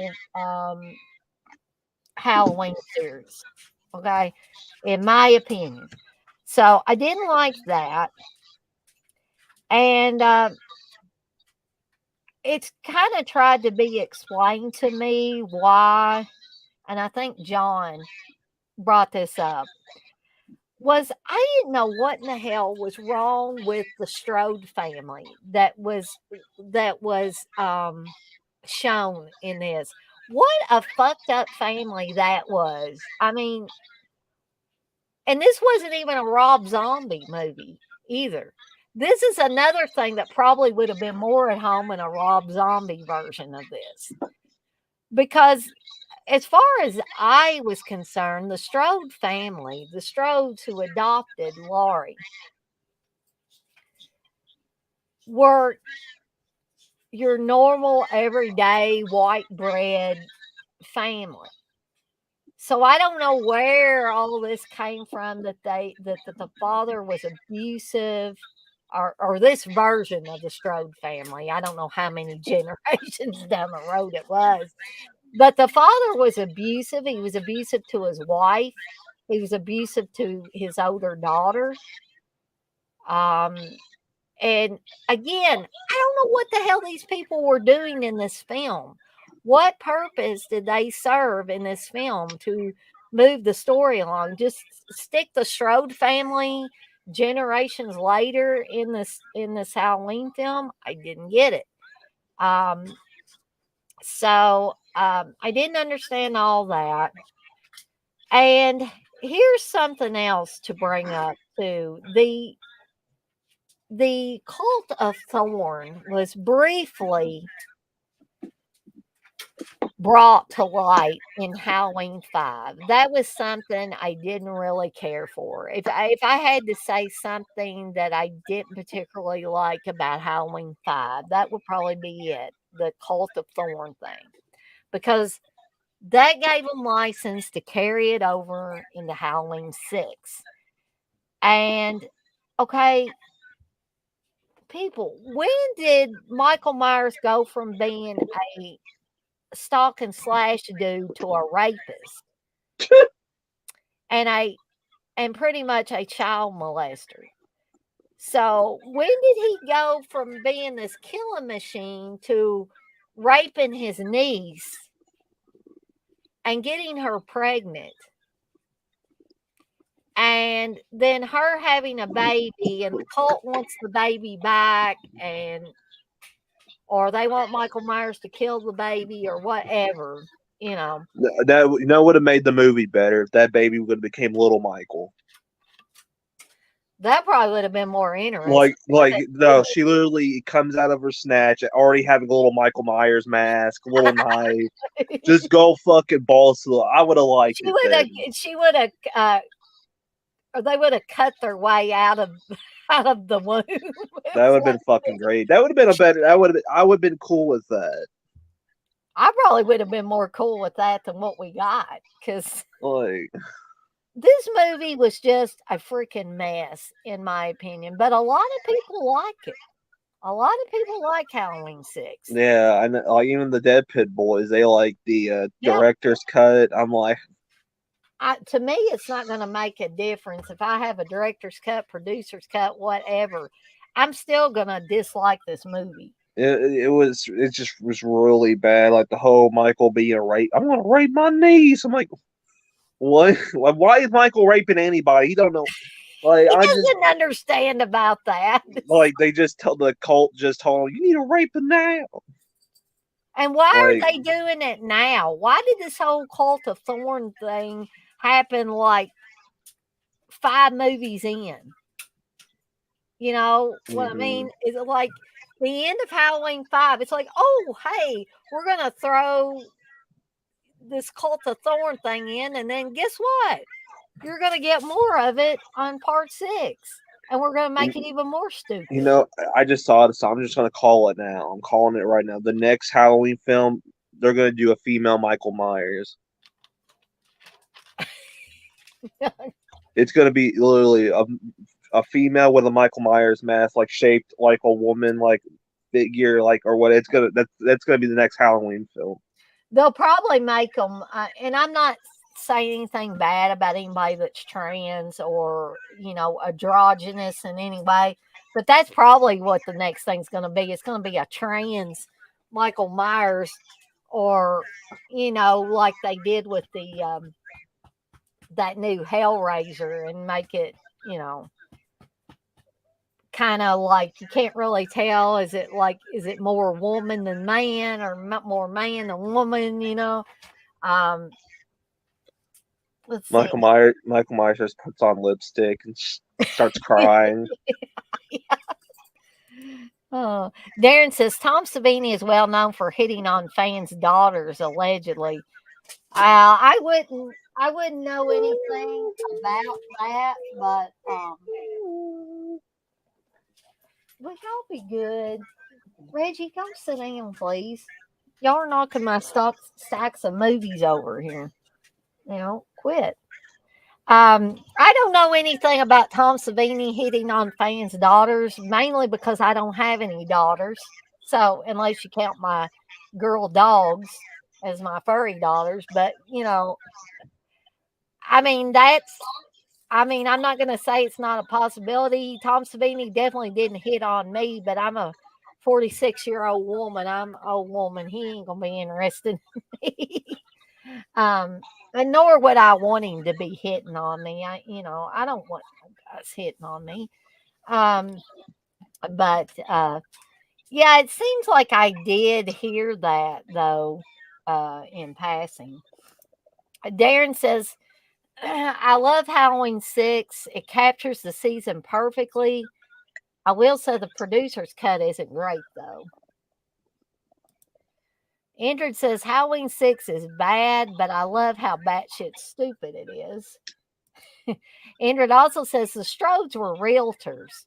You can't trust realtors. Half of my family are realtors. Darren says the Cult of Thorn was kind of stupid. I try to forget about that stuff. It's more about the atmosphere for me. Hey, TJ, you said the next Myers in 2062. LOL.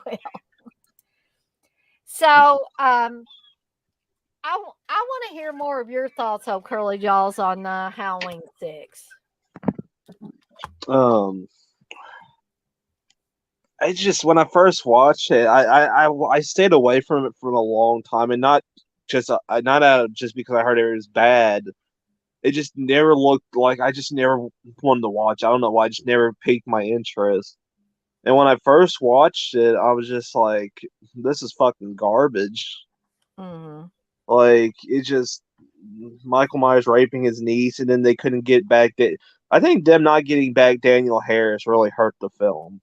I think a lot of people were upset over that. A lot of people. So I'm like that, like that's your big star. Well, at the time I don't know how big of a star she really was, but I think that was your meal ticket. Like I know they wanted to kill her off. Why would on that? I don't know. Understand why they want to kill her off to begin with. Yeah, and two, the girl that they picked, I'm not saying she was a bad actress or anything, but she looked nothing like Danielle Harris. Nothing. She didn't have the eyebrow or anything. That's right. That pissed me off. It probably pissed Danielle Harris off too. But see, if they had Danielle Harris play Jamie for a third time, they wouldn't have been able to have the whole Michael raping her thing, because she wouldn't have been old enough. And that's probably one of the big reasons why they didn't have Danielle Harris back, because they wanted, that whole, they didn't want Michael Myers to be a pedophile, you know, uh, but they were okay with him being a rapist and there being incest and stuff like that. But heaven forbid we have him be a pedophile. No, we can't go that. No, we can't do that. So, like, we can make him a rapist. That's fine. That's okay. But if you make him a pedophile, it's not gonna work. Incest even works. Like this movie's dog shit. Like name one thing good about this fucking movie. That's all I gotta say. Name one good thing about this piece of shit. Well, Darren did say that the it captures the season perfectly. No, Um, I I'm mean, joking. it might have a little bit of the Yeah, atmosphere. I could say that if I could say anything positive, that it does definitely have the atmosphere is good. Like I could say the lighting was good, but other than that, We're gonna say the cinematography was good. Everything else was shit. that there we go. Okay, so moving on to one that I enjoy. I do enjoy. A lot of people don't like this one. A lot of people do not like this one. And that's Howling H2O. I used to be one of them people that did not like it for a long time, and then I rewatched. I'm like, it's not as bad as I thought it was. You know, is it my all time favorite in the franchise? Not even close. But I do enjoy it nonetheless. Like I'll watch it once in a blue moon. Mm. Now, I don't dislike this one. I have a lot of fun with it. This one I actually did go to the theater and see. Me and my cousin Heather went to it, and I'll never forget. Heather is not a big horror movie fan. She's watched very few horror movies with me over the years, but I was able to get her to go to the theater for this one. And I remember by the end of this movie, she was scrunched up in her seat like, "Oh," like that. Now, I was not like that, of course, but, um, I was excited because Jamie Lee Curtis did return. Um, a lot of people were not happy that, they seemed okay with Halloween 6 and they killed Jamie Lloyd off. But then comes along H2O and everybody gets their panties in a bunch because they change things around, and now Josh Hartnett is Laurie Strode's son, and um she's a head of a what is it, a boarding school or something like that, private school of some sort.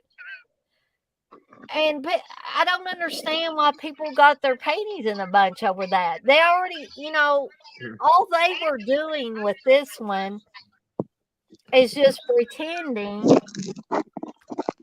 like a lot of the stuff, like all the Jamie Lloyd stuff, didn't exist.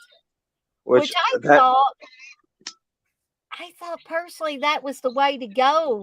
You already killed the character of Jamie Lloyd off in part 6. Why not try to do something different? Okay. And people don't seem to be as upset about this David Gordon Green shenanigans of just deciding they're going to forget about Michael Myers and Jamie Lee Curtis's uh, character of Laurie Strode being brother and sister. Nobody has a problem with that. But you go and put Josh Hartnett as Laurie Strode's son and switch things around a little bit. Oh, people got all up in arms over that. So that's one of the big reasons why my cousin Jed hates H2O. He will actively tell you that he hates H2O. And I've heard a lot of other people say the same thing, but I don't think the story is bad. Hell, I don't mind that Josh Hartnett is her son.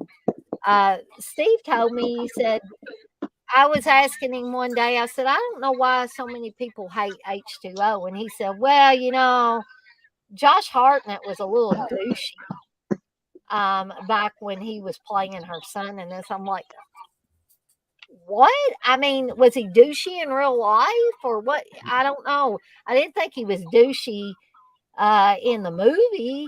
I thought he was being a typical, teenager. and going up against his mom and, not wanting to do what she told him to do. But ain't that all teenagers? Don't they all go through that stage? Even if your uncle doesn't have to be a killer, that's Right. just normal stuff. Um, but I just think it's a pretty decent movie. I don't mind watching it. Um, I don't know. I think it's a worthy part of the Halloween franchise, in my opinion. But I'm going to turn it over to old Curly Jaws and see what he wants to say about it. I personally like when I first saw it, I didn't care for it, Mm, but over time, I don't mind it now. Like I don't really go back to watch it a whole lot, but I don't hate it like I used to. right. It kind of grew on you a little bit. Yeah. Let's see. Um, TJ says, "Why is the Myers house a GD mansion all of a sudden?" Huh? Yeah, I don't know. It did. I think he was talking about part six. So yeah, it was kind of a mansion. Andrew, you say, remember when Michael Myers just snuck around dressed up like a ghost? Yeah, I do. Darren, you say H2O is one of my favorites of the franchise, a mix of Scream and Halloween. Yeah, I could see that. You say it's a very good slasher film. TJ It, said, didn't people want Danielle Harris to come back even after her character was killed in six? People are just chronic complainers, is all. I think people literally did want Danielle Harris to come back, even though the character was killed. But I am willing to bet you money that some of those same people that were complaining about all this would be the same people that are absolutely in love with the David Gordon Green trilogy. And didn't it do a similar thing by saying, we're going to throw out all that stuff from Halloween 2 where they were brother and sister? I didn't even, that wasn't even what made me dislike that trilogy of movies, really. But see, I don't know. People are just, they flip flop. Some people flip flop, I'll say. I will say this: it's definitely a screamy vibe movie. Like it because Scream was like a few Mhm. years before. Definitely had Scream vibes. Like it definitely didn't feel like a. I could say it definitely had not like a Michael Myers feel to it. Yeah, yeah. It didn't have that traditional Halloween atmosphere to it. I will agree with that. It was a totally different type of atmosphere. Darren brings up a good point. He says H2O has the best portrayal of Laurie Strode, most believable, anyways. And I've said this too, and how Curly John's going to disagree with us, Darren. But I like this portrayal of Laurie Strode better than the David Gordon Green portrayal of her. See, I liked her in the David Gordon Green stuff the best. And people keep telling me she has PTSD. And PTSD makes people act like however she acted in the David Gordon Green movies. But I do have to agree with Darren. Forgive me, old curly jaws. I do have to agree with him on that. That I like this portrayal of a long suffering Laurie Strode who's went into hiding and all of that. I like that better than the batshit crazy. Had guns in my basement. I got AK-47s in my basement, and I'm gonna blow away Michael Myers' ass. So, um, Darren, you say Danielle Harris wanted Danielle Harris to come back. Yeah, I'm sure she did, and she's kept that up for a lot of years, unfortunately. Um, TJ, you say some fans are armchair writers and just know what they wish would happen over logic. Not that I'm the brightest tool in the shed. Well, I agree with that, TJ. There are a lot of armchair riders or backseat drivers or whatever you want to talk about, in terms of metaphors for this type of deal. But I totally get that, and I think all of us fans, whether we're fans of the original series or we're fans of Rob Zombie's uh, version or or versions, any other versions that are out there, David Gordon Green's versions of the story. Um, I think we're all to some extent armchair writers. They should just what they need to do for the next Halloween. They should just have Rob Zombie remake Halloween 3, 4, 5, 6, H2O, and Resurrection. You know what I'd like to see is Rob Zombie to remake the David Gordon Green trilogy. See what he would do with that. I honestly would like to see that because he couldn't fuck it up any more than David Gordon Green has done. In my opinion. Hendred says, I didn't know PTSD made you bake pies and talk about cherries. I did. I also didn't know that PTSD made you like go up to your granddaughter and talk about ripping open your shirt and showing your boobies. And like, what in the fuck was that? that was when I saw that scene. That was very like I did not expect her to ever say that. That was very like out of place. I feel like that would have been more of a Rob Zombie thing. Yeah, exactly. Yeah. Like I could have seen Scout saying something like that. Well, I'd yeah, rather her say that anyway than Jamie Lee Curtis. Well, I don't know. It was just cringy hearing Jamie Lee Curtis say that. Somebody, if she ever does a convention again, somebody needs to get that sign on a poster with that quote. All right, Reggie. What are you doing? Are you wanting to talk about Halloween movies?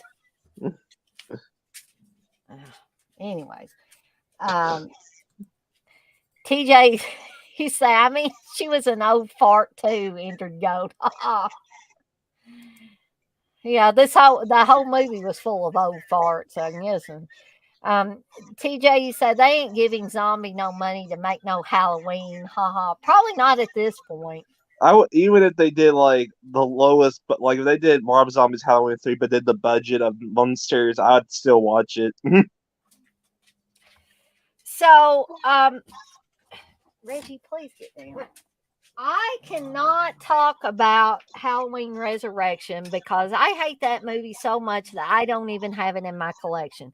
So, if Curly Jaws wants to talk about it, I would love to hear what he has to say about it. I loved Resurrection. A lot of people hate that movie. I thought it was something they brought different to the table, making it a fucking the whole reality show within the Michael Myers house. I mean, it got Buster Rhymes in it. That alone makes it fucking awesome. Fucking beating the shit out of Michael Myers, and it was a goofy movie, but it's fun. I loved it.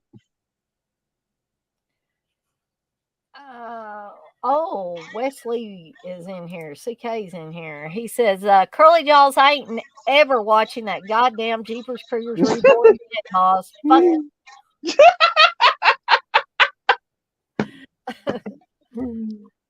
Well,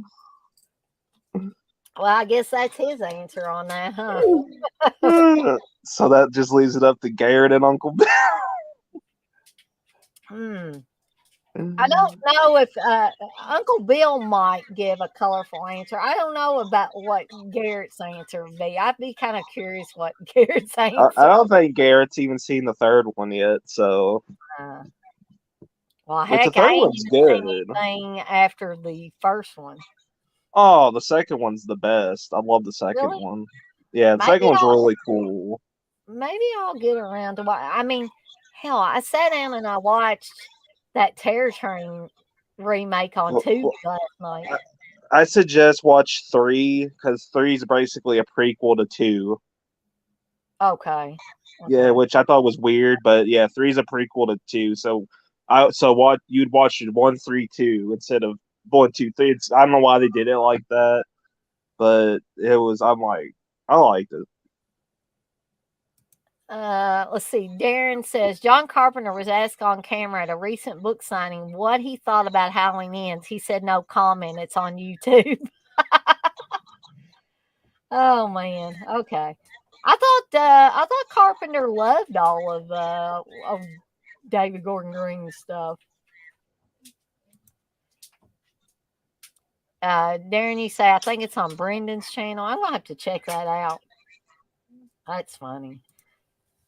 TJ, you say, did y'all see the fake Spirit Halloween costume pic? That's Harris and Compton in their Halloween Ends premiere outfits, and the name of the costume is called Unwanted Actresses.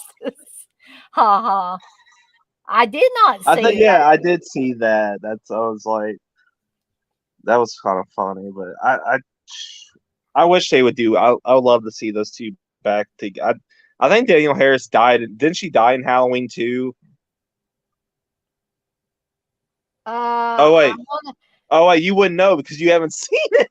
Well, I mean, yeah, I I can't wouldn't remember. know from personal experience, but it seemed like somebody said that I somewhere can't around. remember. I need to watch 2 again, but I'd still bring her back just because it's Daniel Harris. Oh, TJ says sorry, unknown actresses. LOL. Okay, so now I is there anything about any other Halloween movies that you want to talk about, oh Curly Dolls, before I move on to the other H movies in my stack here? Um, I'm just gonna say the David Gordon Green trilogy. Halloween 2018, I liked. Halloween Kills, I enjoyed. Halloween Ends was the best one of the 3. Because Corey lives, Bulls. Corey's fucking great. Somebody needs to make a shirt that says Corey lives. I want to see Corey. Like, I mean, if they did a 4th one to this trilogy, they got to. They I don't know how they bring Corey back, but they got to bring him back. Like maybe Myers' like soul is still a part of Corey, and Corey just comes back. I'm gonna make. I swear, I need to make a shirt that says the Jimmy Lives edition of Halloween 2. It has him when he sits up in the back of the ambulance with that bandage on his head. You know, they do the next Halloween's called Halloween. What the fuck? Like, see, I wish they don't number them because I hate when they don't number. So let's see, like they're ignoring all the other ones. So this would be like call it Halloween, the Revenge of Corey or something. Corey comes back. Uh, who knows? I might even watch that. Would you watch that, Reggie? He's not even looking. Okay. Um, so and you can jump in at any time on any of these others, oh curly jaws, if you want to. Um, I'm not sure how many of these I'm going. Now I am going to be talking about House of a Thousand Corpses and the Devil's Rejects. So I know you'll probably want to, weigh in on those. Oh, Um, definitely. so I just got this in, um, which I've seen this movie a gazillion times. Happy birthday to me. Um, have you seen this one, oh curly jaws? The name sounds familiar, but I don't remember if I actually watched that one or not. But something before I start talking about the movie itself, something I want to bring up to everybody. If you are thinking about getting any recent Blu ray releases or 4K releases from Kino Lorber and you're planning on buying them from Amazon, beware. Both this one and the 4K of Dress to Kill that I've had pre ordered for months. I think I pre ordered them back in August. both of those came back, and I've never gotten this from Amazon before. This is the one and only time this has happened. I was expecting Happy Birthday to me to come out or get shipped to my house by October 18th. Well, it sat there and it sat there and it sat there in my pre orders, and it never did say it was shipped. And then, like a couple of days after it should have been here, or maybe it was like a day or two before it should have arrived at my house.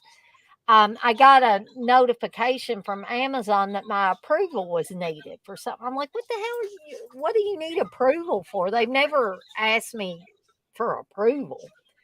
So I went on the computer because you can't do it on the mobile app. You have to go on your desktop PC and take a look at what it wanted to know was, did I approve waiting till November to get Happy Birthday to me? And I'm like, hell no, I don't want to wait till November. But when I got to looking at it, the actual,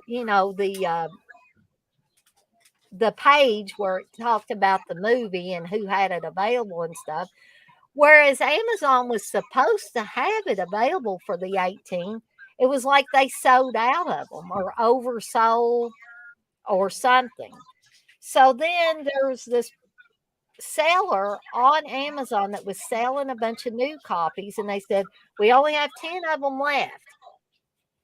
Do you want to wait till November to get it from Amazon, or do you want to get it from this seller? So naturally, I wanted it as quick as I could get it. So I canceled my order from Amazon and ordered it from the seller. And it got to me in a couple of days.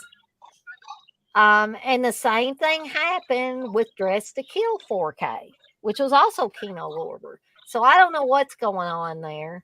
Um, so I think like CK got his Happy Birthday to Me Blu-ray a while back, at least a week or two before I even got a notification that they needed approval for mine. But I don't know, just a little odd thing that went on with me that I thought I would share with you guys. Hold on just one second, guys. Oh, Curly Jaws will have to entertain you. Sammy's howling, so I gotta go see. What's up, y'all? So on this beautiful night, we're gonna be talking about a classic. We're gonna talk about Bloody Bloody Bible Camp, boys. If you have not all seen Bloody Bloody Bible Camp, you go check it right now. It's a good fucking movie. Go check it right now. Do it. It's a good movie. I still need to watch that old Curly Jaws Bloody Bloody Bible Camp. I still need to watch it. Oh, that's such a good movie. That's such a good throwback, like cheesy, like really good movie. I love it.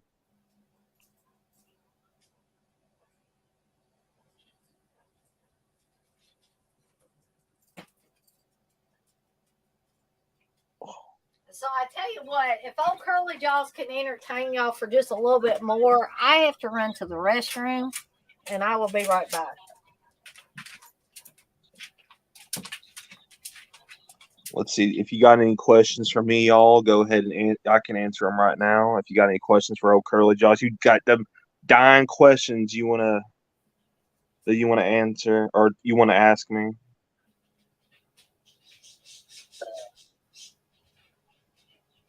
Let's see. How we never ends. Anything is possible at this point. Look at Jason Goes to Hell. Love me some Happy Birthday to Me, like 18. See, Happy Birthday to me. I know the post, and I think I might have saw the trailer, but I just don't remember it at all. I think I might have seen it.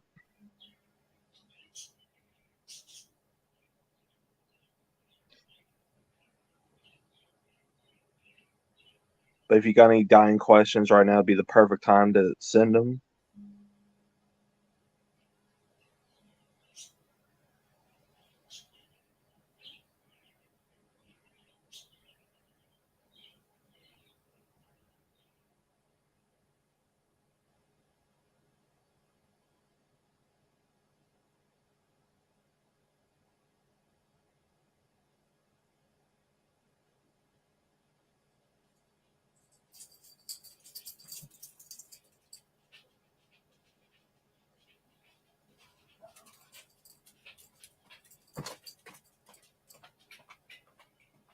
Did we lose old Corey Jaws? Did he freeze up?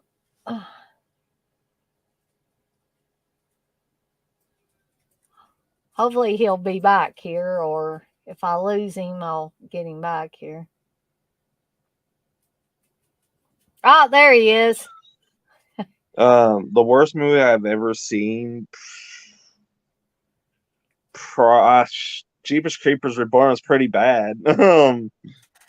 Um, damn.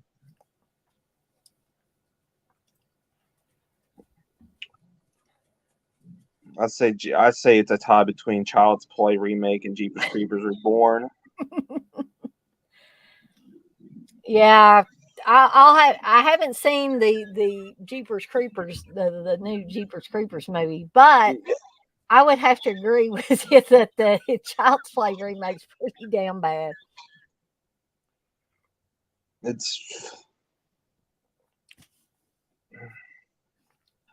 like okay. Did you see the trailer real quick? Did you see the trailer for Maggie or something? Like it's like a Oh, supposed to come out in the doll, the like the I don't know, android like doll thing, yeah.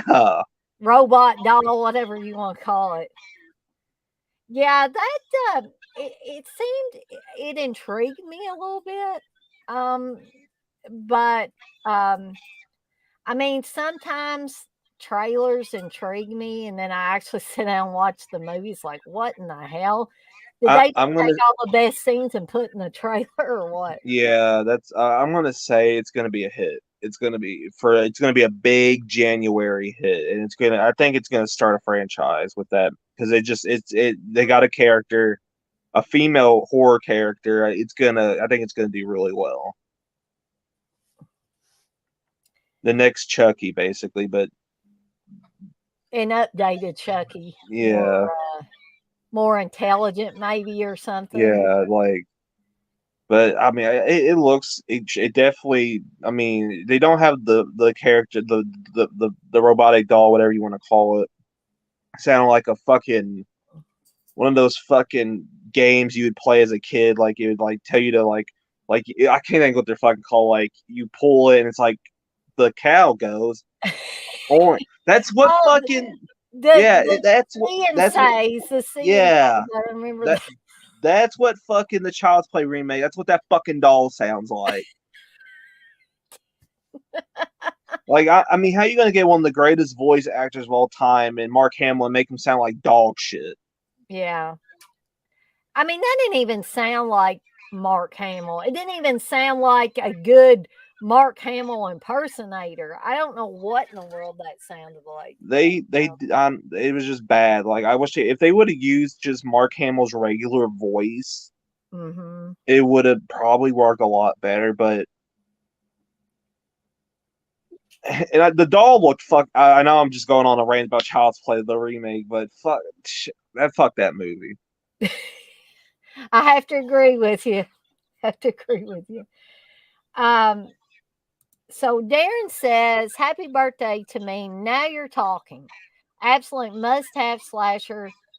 I love the Scooby Doo type ending. Tarantino talks about it on his new podcast. Um, TJ says, "Love me some happy birthday to me, like a teen Jallo, more or less. Even if a bit melodramatic, Leslie Donaldson was the smartest character in a horror flick, even though she doesn't make it far." Um, yeah, I would agree with Darren and TJ that it's definitely an American Jallo. I don't think Steve would agree with me on that because I don't think Steve is too much of a fan of Happy Birthday to me. Um, so yeah, I mean, I'll tell you what got me to rent this because the first time I saw this movie, it was a rental. And this was back in the days, and I don't know if Curly Jaws remembers this very much. But there was a time period when grocery stores had video rental areas. Do you remember that, old Curly Jaws? No, I don't. But my boss that I used to work for said she used to do that. Yeah.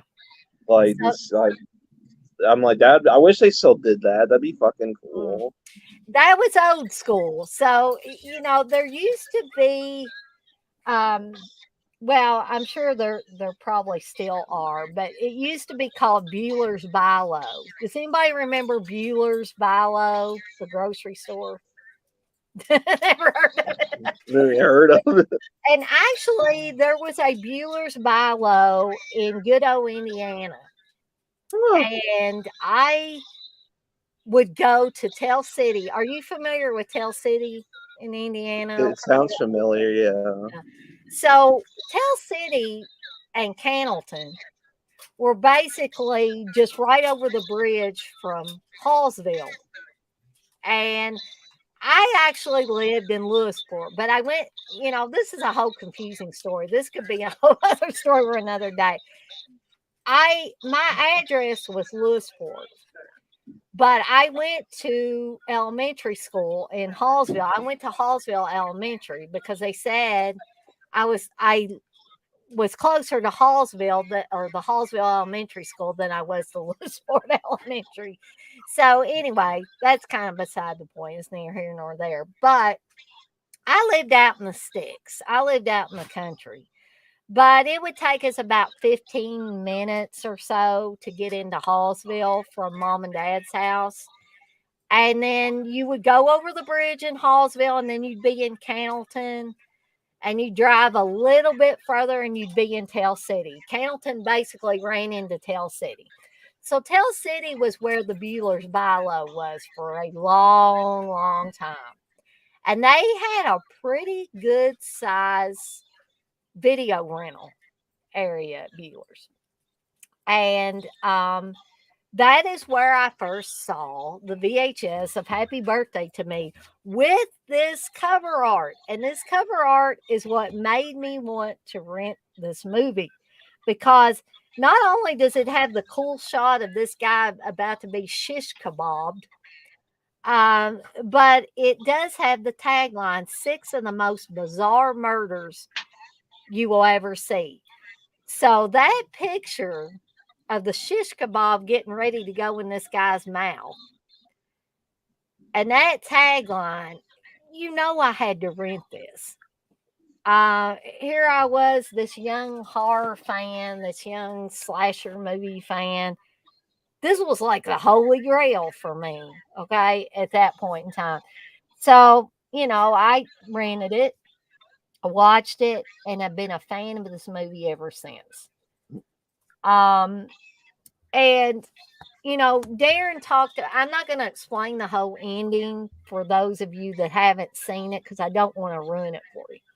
But when Darren said Scooby Doo ending, that hit, pushed a button with me. And I remember that was not the original way that the movie was supposed to end. But people love that ending. They love that Scooby Doo ending. I love that Scooby Doo ending. I don't think, I really don't think I would be as big of a fan of this movie if they had went with the original ending that they wanted. I like the twist. I like that Scooby Doo ending. So I mean, it's got a pretty basic story, pretty much. Pretty standard slasher fare. Virginia or Jenny, played by Melissa Sue Anderson, who you guys that remember Little House on the Prairie will know that she played Mary in Little House on the Prairie, the older sister uh, in uh, in that show. Um, and I remember reading an article with Melissa Sue Anderson about the time that this movie Happy Birthday to Me came out. I mean, I read it many years later, but it was an old article. Um, but right about the time that she was going to be in this movie, she said she basically was sick of being in stuff like Little House on the Prairie. She wanted to spread her wings. She was tired of all the worst things that could happen in Little House on the Prairie happen to Mary's character. So she got tired of all of that. She went blind in that show. Um, you know, uh, I think something happened to her baby. Maybe her baby got burned up in that show. Everything bad that happened from a certain point on in that show. Let's do it to Mary. You know, so she got tired of that shit. She wanted to do something a little more risque. Okay, so she started being in things like Happy Birthday to Me. Happy Birthday to Me was one of the first things she did when she was trying to separate herself from things like Little House on the Prairie. I hope there's a sequel to it called Little Happy Birthday to You. I don't know that there is, but who knows? We might dig that up at some point in time. But guys, I hate to do this, but I think one of my dogs had a little bit of an accident back here. And so, what I'm going to have to do is clean that up real quick and before it runs all over the place and gets anywhere else that it shouldn't be. So, I'm going to let old Curly Jaws entertain y'all while I do this real quick.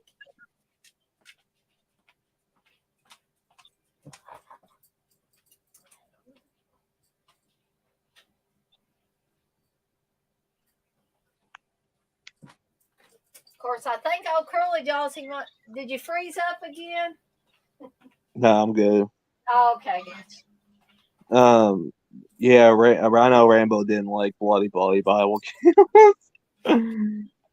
uh, he just needs to watch it one more time. I'm sure he'll like it. He's probably like, "Fuck no."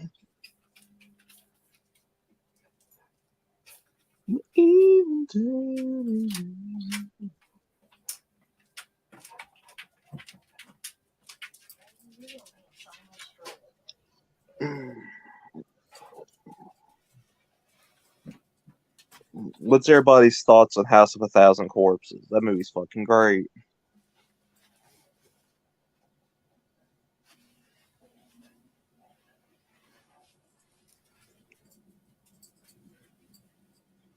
House of a Thousand Corpses. House of a Thousand Corpses. I was lucky enough to rent this when I best Rob Zombie movie. Probably for me, Haunted World about Super Beast though. That movie, I love the cartoon. It's just really fucking, really well made. I was lucky enough to rent this when it comes out back in 81, 82. Love the VHS poster. Cool, Darren. That memorable kill is pretty gruesome.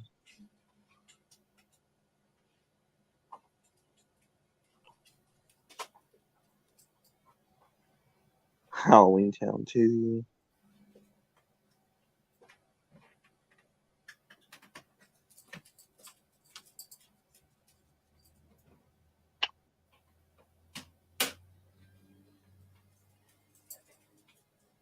But like, if I had like runner ups for Rob Zombie, I would say like Three from Hell.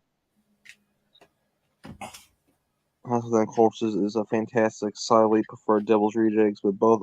See, when I first saw House of a Thousand Corpses, I wasn't like too keen on it, but over time, I love that movie.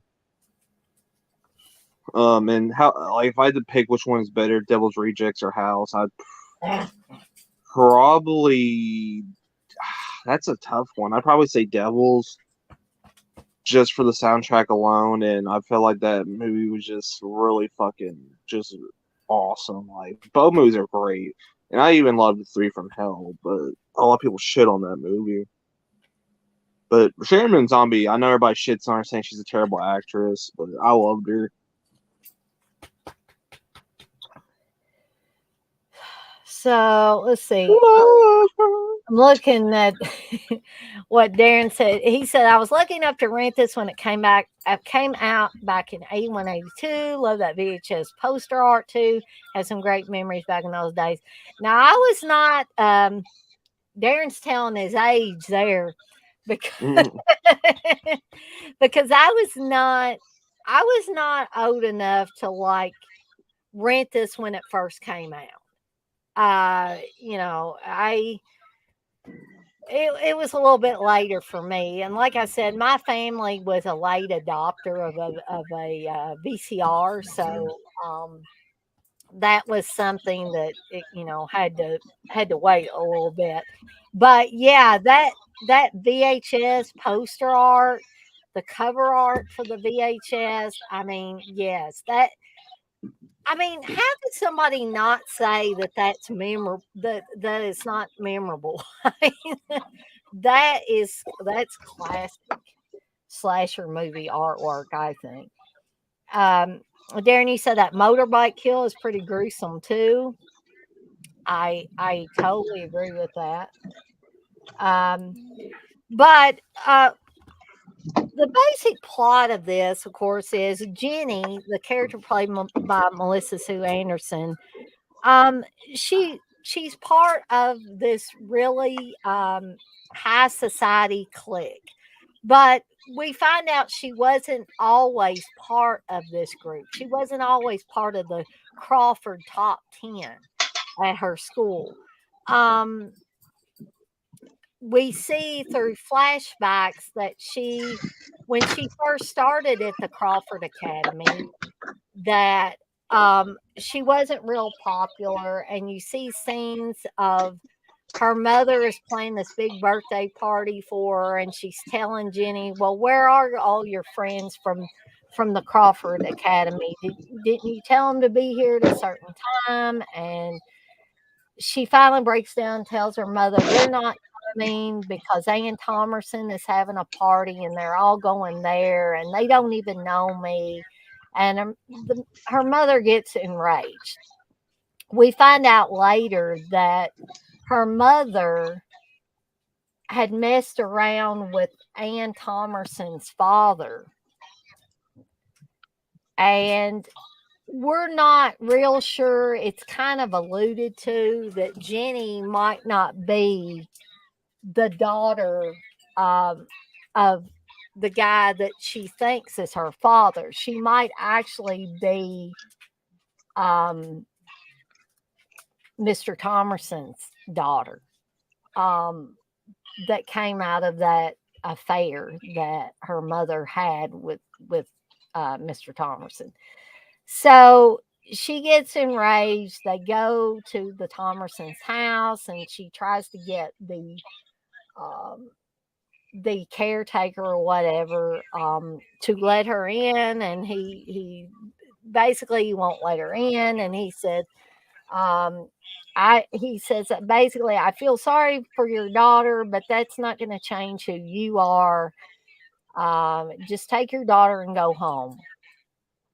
And her mother is still enraged and upset. They start driving over a bridge, and this is one of those bridges that when barges come through, it has to go up. Okay. So her mother is drunk, she's upset, and she drives on this bridge, and then the bridge starts going up. The car ends up falling into the water. Her mother drowns because she's trapped in the car. Jenny is able to escape, but ends up, I guess, hitting her head on the barge that's passing by. Um, then she's essentially in a coma for a while. Um, and these memories are starting to slowly come back to her. Meanwhile, somebody is killing off the other members of the top 10 in pretty gruesome fashion. And like I said, at this point in time, I thought that the kills in this were really really good. The motorbike kill that Darren mentions, where a guy's working on his motorbike and he has a scarf on. the killer throws his scarf into the wheel of this motorbike and it pulls him into the wheel and just basically grinds against his face. A guy that lifts weights a lot. Um, the basically what the killer does is drops a big heavy weight on his penis that causes him to drop the weights that he is lifting and it breaks his neck. um People get stabbed. I mean, that's pretty standard. The guy gets the he gets shish kebab literally. um that's a I'm pretty gonna thing. I'm gonna definitely check that movie out. Yeah, I think I'm thinking that you might like it, oh curly jaws. And being as it just come out again on Blu-ray, I mean, when are we going to get a 4K? That's what I'm wondering, because this movie has came out like two or three different times on Blu-ray. Do you think a Um, 4K would do anything to it? Like, would make it better? I don't know. I don't know 100%, but I would just like to see. I would like to Mm, see what they could do with it. Um, I'm just not sure. Maybe they're holding off on it because they don't think it can look any better. I mean, that could be the reasoning. Um, but oh, I guess Darren's gonna have to bow out. He said Dana and old Curly Jaw's gonna head out to get some sleep. We'll catch up on the rest of the stream tomorrow. Have a good one, everyone. You have a good one too, Darren. Z-Bubble. It is almost 11 o'clock here, and no, it's probably up in the wee morning hours for Darren, I'm sure. So, yeah, I would recommend this one, and I think I've got old Curly Jaws intrigued enough that he might check this one out. Let's see if it's on Tubi. It might be on Tubi. Yeah, I'm thinking it might be on Tubi, and if you can't find it on Tubi, somebody might have it on YouTube, possibly. Uh, so the next one, and I talked about this one quite recently, I feel like, so I'm probably not going to go on about it a long time. And I don't know if this is one that Curly Jaws has seen or not, but it's the original The Haunting with Julie Harris. And boy, oh boy, guys, I love this movie. And It's not as good as the remake. no, I would have to say yeah, it is, but that's open to interpretation by anybody. But this is a movie I remember my mom telling me about. It was a movie that she watched when she was young, and it was a movie that scared the crap out of her when she was a kid. Um, and I can see why it did at that point in time. I mean, you're talking about like, I think this came out, what, 1963. Um, and my mom was born in what, 1956? And I'm sure that she didn't watch it as soon as it came out. I'm sure it was a little bit later because I was thinking that she told me that she was like maybe around 12 or 13 the first time she saw this. So she definitely wouldn't have been able to watch it in 63. Um, but she said that the part that really scared her on this movie, and some of you might be thinking, oh God, Dana, that's so subtle. That wouldn't scare anybody. But you got to think 1963, though, or maybe late 60s when my mom saw it. No, we're not going to talk about private dating chat girls. So I'm blocking that person. Um, but the part that she said really scared her and creeped her out was there is a scene where a girl is in bed and we at this point in time have probably seen enough horror movies that we would never drape our arm and our hand over the side of the bed because we always know if there's going to be something that's going to get you, it's probably going to be under your bed. So that's what this girl does. She like leans her arm over the side of the bed and something underneath the bed brushes against her hand and scares her. Okay. Um, so more modern audiences are probably going to say, well, geez, that's not going to scare me. But you have to think of like 1963 audiences here. But what this movie has in spades is atmosphere. Atmosphere. We talk a lot about atmosphere with different movies. Um, and The Haunting has definitely has atmosphere. It has creepy haunted house atmosphere. And I really love this movie. And it's another one that I like to watch in the fall time of the year or close to Halloween, just because it has that really dark, cold, um, dare I say it, depressing sort of atmosphere, a very gothic atmosphere. Um, but I really enjoy it. I need to actually pull this one back out and watch it again here soon. So, oh, Curly Jaws, have you seen the original The Haunting?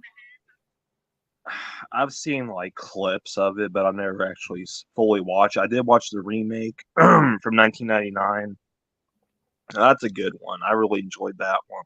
I mean, I enjoyed the remake, but I just always go back to this original if I really want that creepy atmosphere, I guess.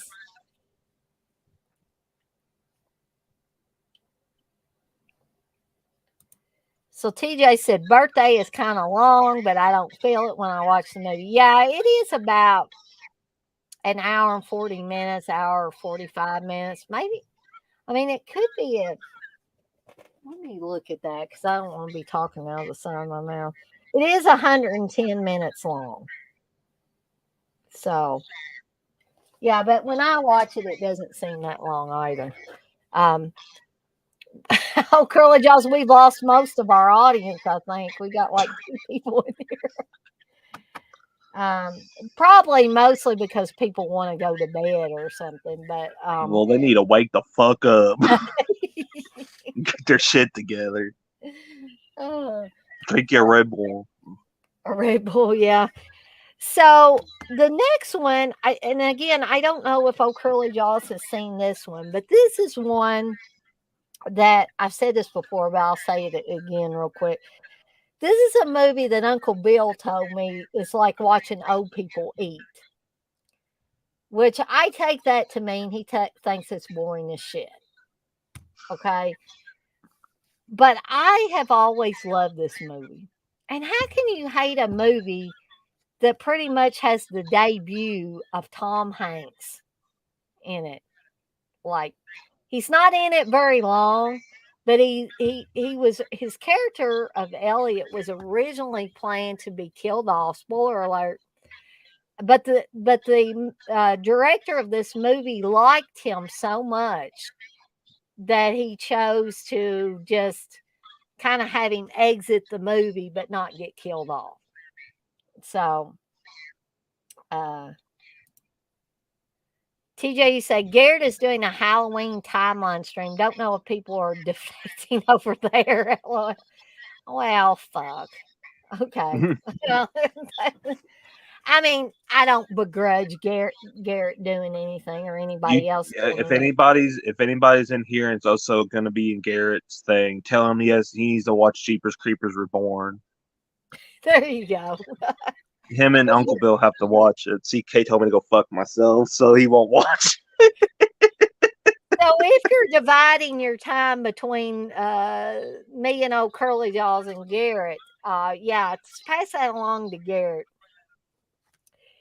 So the movie I'm talking about is He Knows You're Alone. And about the only bad thing I can say is this most recent release by Scream Factory, guys. This is this is bad. It's like, what in the hell? I mean, that's great cover art, but look at the way they did it. I mean, it's like they didn't even give a shit about putting this movie out. And also, it's one of those damn eco cases. So they literally did not care about how they put this movie out. And that's the only big minus I could say about this. Okay. I mean, the movie looks good on the Blu ray, and you've got, pretty much the special features that were on the DVD. Um, but the basic story of He Knows You're Alone is just like the tagline says. Every girl is frightened the night before her wedding. I just lost old Curly Jaws. Maybe I'll get him back. I don't know. But I'm going to try to finish up the rest of these guys. Um, so, TJ, you say I'm multitasking, so I'm doing both here. Haha. um, so, hopefully, you guys won't be too bored with just me. And if old Curly Jaws does come back, I'll be glad to re add him. But so, like I was saying, the tagline is every girl is frightened the night before a wedding, but this time there's good reason. And this is basically a movie about a guy who years ago was jilted, and his woman left him and married someone else. So now he wants to kill brides to be, basically. So that's your story. I mean, I think this is a good slasher. I think it has some creepy moments. It's very Halloween esque. I will admit. I'm not going to, you know, lie to you and tell you that that it doesn't have Halloween elements to it, or I guess if we could be so crude as to say that it stole some things from Halloween. Something else I like about this, and you guys have heard me talk about Don Scardino. I love Don Scardino. I love Tom Hanks, but I love Don Scardino as well. And so any movie that Don Scardino is in, I love. But I especially love his character of Marvin in this because he Marvin, the character of Marvin is the encapsulation of everything that I'm attracted to in a man. Okay. He's a little bit nerdy, sensitive, on and on and on. He's sweet. and so I just really love that character. And I wish that Don Scardino had gotten a chance to play more characters like the Marvin character. So now I get off my soapbox about Don Scardino. Um, so, um, I mean, I think I give pretty much the plot of this. I mean, it's not a complicated plot, but I think the movie is fun. I think it's a good little slasher film. It's got Tom Hanks in it and Don Scardino. Yeah. Just the presentation, the way that that Scream Factory basically shit all over this release, that is the only problem I have. So, moving right along, is Hell Night, which is another movie that I remember back from my video rental days. Um, and honestly, guys, I may lose the rest of you because we're back down to two. And I know that I've been going on for almost 3 hours. But I do want to finish these movies, so I'm going to try to do that as quick as I can. So, give you a little bit of a plot synopsis on this. This does have Linda Blair in it and Peter Barton, who are both great in this movie. So, as an initiation right into Alpha Sigma Rho fraternity, four pledges must spend a night in Garth Manor. 12 years to the day after the previous resident murdered his entire family, two of the pledges, Marty and Jeff, ignore the rumors that the now deserted mansion is haunted by a crazed killer until one by one members of their group mysteriously disappear.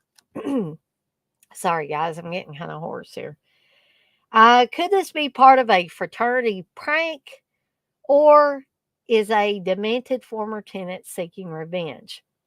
When a seemingly innocent night turns deadly, these college students will do anything to survive Hell Night. Directed by genre filmmaker Tom DeSimone, Reform School Girls, Angel 3, The Final Chapter. This horror classic has a talented young cast, including Linda Blair, The Exorcist, Vincent Van Patten, Rock and Roll High School, Peter Barton, Friday the 13th, The Final Chapter, and Kevin Brophy, The Seduction. Yeah, I think in a nutshell, I basically give you the plot of this.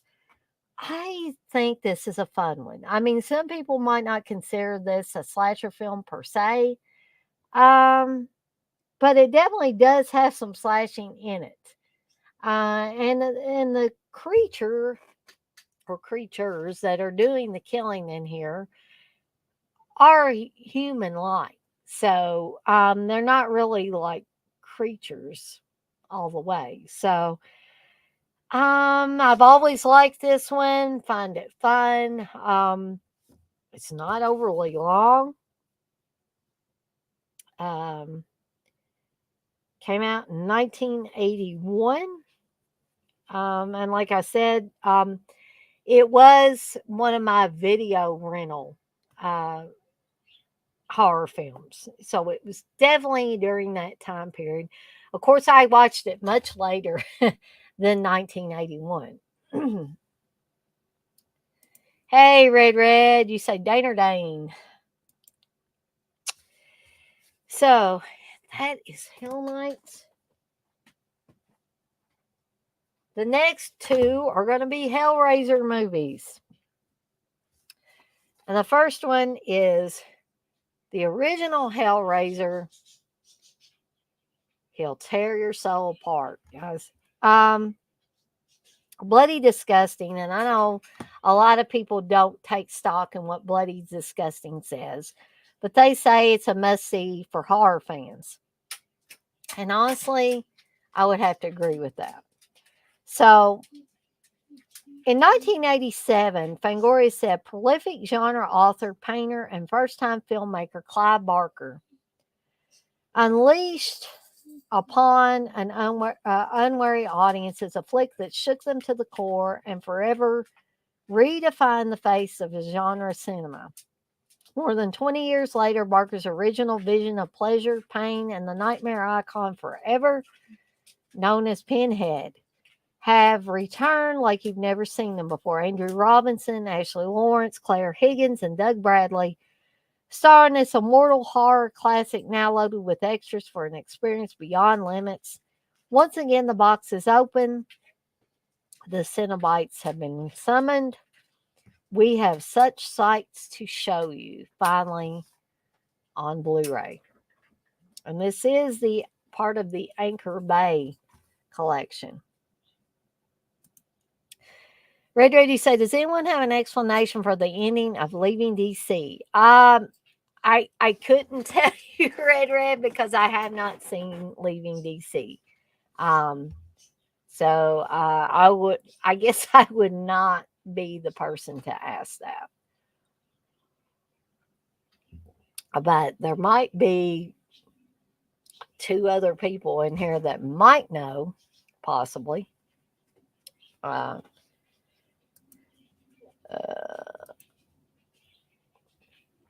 so anyway, and guys, this was written and directed by Clive Barker. Okay. And this, to me, is the ultimate Hellraiser movie. In my opinion, forget that thing that came out on Hulu. I don't care what anybody says about, this was Clive Barker's original vision for Pinhead, and they're not even called Pinhead. It's like a hell priestess or hell priest or whatever the heck. Okay, Clive Barker's the one that wrote and directed this Hellraiser movie. Okay, he wrote The Hellbound Heart. Okay, so evidently Clive Barker must have not had a problem with having Pinhead and Pinhead being the male and all this stuff. Okay, so I don't know. You know, I guess it's getting late and I'm getting kind of cranky and all that. But I did not like the Hulu version of Hellraiser. I don't care what you want to tell me about it. This is my Hellraiser. This one. Um, this is Clive Barker's Hellraiser. Like I said, he wrote and directed it. I think Pinhead is definitely his most sadistic self in this. Um, and really, this one and Hellraiser 2, the one I'm going to talk about second, are, in my opinion, the only two worthy Hellraiser films to watch. I tried, watching some of the sequels. They didn't turn me on like like the first two did. And definitely not like the first one did. Um, but yeah, I love Pinhead in this. Um, I love the puzzle box, lament configuration, whatever you want to call it. I like all the background of how Uncle Frank got um, pretty much taken apart, literally, by the Cenobites and Pinhead. Um, yeah, I just really like this one, and it will always be my favorite. As far as a horror film, this one is definitely up there for me. Um, so the second one, Hellbound, Hellraiser 2, I also like. Not as good as the first one, but it is a worthy sequel in my opinion. So again, a little bit of a plot. So return to the domain of overwhelming pleasure and excruciating pain as Christy Cotton, played by Ashley Lawrence, is committed to a psychiatric hospital run by the strange Dr. Chenard. When the doctor uncovers the secret of the lament configuration, he resurrects the skinless corpse of Kirsty's evil stepmother, played once again by Claire Higgins, and calls forth the legions of the damned, led by Pinhead, Doug Bradley. And now the doorway to hell has been reopened. The brutal Cenobites again walk the earth, and the sweet suffering of evil has only just begun. And this version that I have, it is a Midnight Madness series, which is like on the cheaper end of the Blu-rays, but it is the unrated version of, as they say, the disturbingly graphic horror classic. So, yeah, this to me is one of those perfect sequels.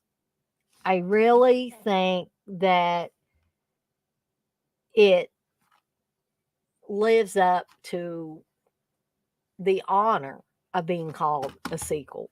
Okay. And there's not too many sequels that I consider like this, at least in the horror world. But I think Hellraiser 2 stands on its own. But it also is a worthy successor to the original. So, guys, I'm not spending as much time, especially since I don't have old Curly Jaws to play off of, because I'm probably Gonna bore the life out of you guys if I just keep going on and on about these movies for too long. Um, so we're gonna move right along to a movie that a lot of people consider very dark and disturbing, and I would agree with all of those things. But Entertainment Weekly also called it one of the 20th scary movies of all time. That's Henry, Portrait of a Serial Killer. Yes, it is dark. Yes, it is depressing. Yes, it is not a movie that I want to watch very often. Okay. And now we've just got one person in here. So I really am going to have to make this quick, ain't I, guys? So Michael Rooker plays Henry, and it's a soft-spoken loner with a cool exterior masking an inner rage that boils at blast furnace intensity. When fellow ex-con Otis invites Henry to move into his Chicago apartment, he becomes a willing participant in Henry's senseless random killing sprees. Meanwhile, Otis's unsuspecting sister, Becky, played by Tracy Arnold, is smitten with Henry, whose broken childhood mirrors her own. Masterfully directed by John McNaughton, Henry, Portrait of a Serial Killer is a chilling character study of a mass murderer that continues to shock and disturb 20 years after its debut. So, yeah, this is, probably, I would say, a little bit loosely based on Henry Lee Lucas. Um, And I think Michael Rooker does an awesome job in this of playing the main character of Henry. This movie is very disturbing. I'm not going to lie to you. If you're already having a bad day, don't watch Henry, okay? If you're already depressed, don't watch Henry. Um, and like I said, this is not a movie that Steve likes to watch hardly at all, just because it is so disturbing. Um, yes, I agree, TJ, that Henry is very dark and feels very real and like a documentary. Yeah, and that's probably the big reason why not a lot of people like to watch this movie. Nobody enjoys watching this movie because it is that dark and depressing and disturbing and all of that. But that does not mean that it's not a well made film. And I'm not going to lie to you there either. It is a well made film. It's dark, it's disturbing, it's depressing, but it's well made.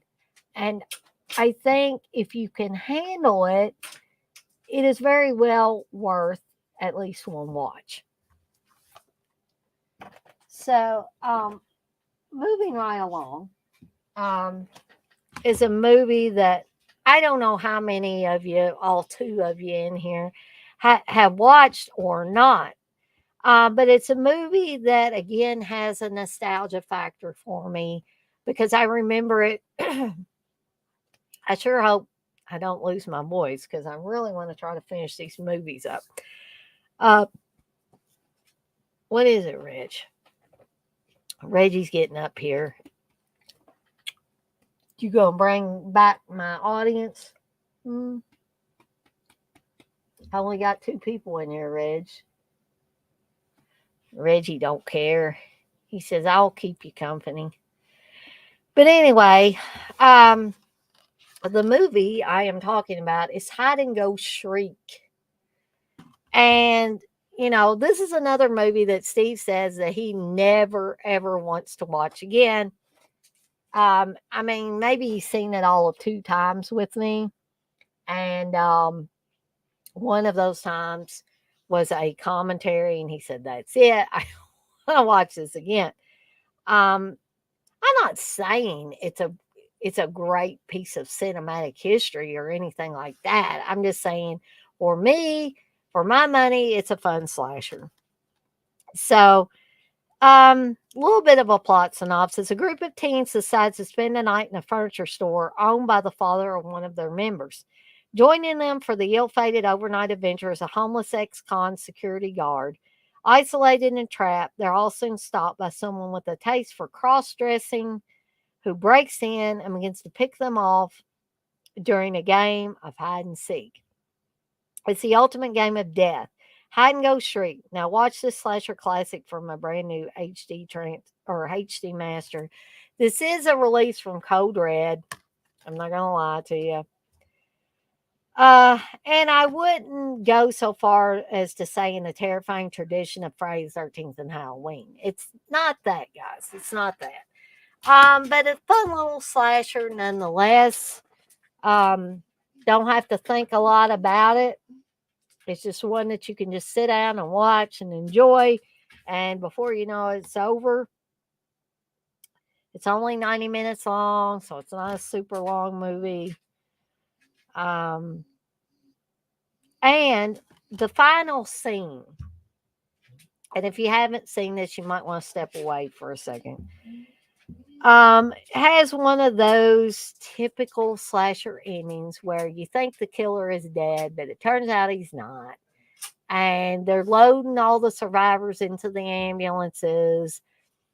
And lo and behold, the killer is driving one of the ambulances.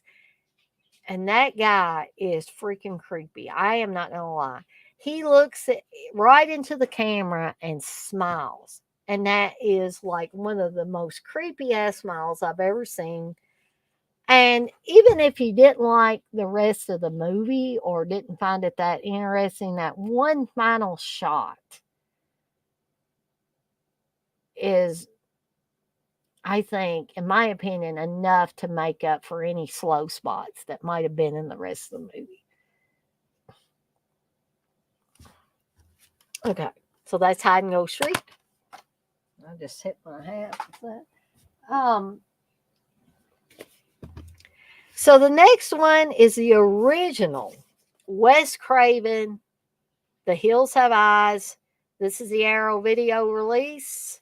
This is kind of pertinent to me right now because I just met Michael Berryman at Scarefest this past weekend. So, a little bit of a plot synopsis about The Hills Have Eyes. Horror master Wes Craven achieved critical and commercial success with the likes of Scream and A Nightmare on Elm Street. But for many genre fans, the director's seminal 1977 effort, The Hills Have Eyes, remains his masterpiece. Taking an ill advised detour en route to California, the Carter family soon run into trouble when their RV breaks down in the middle of the desert.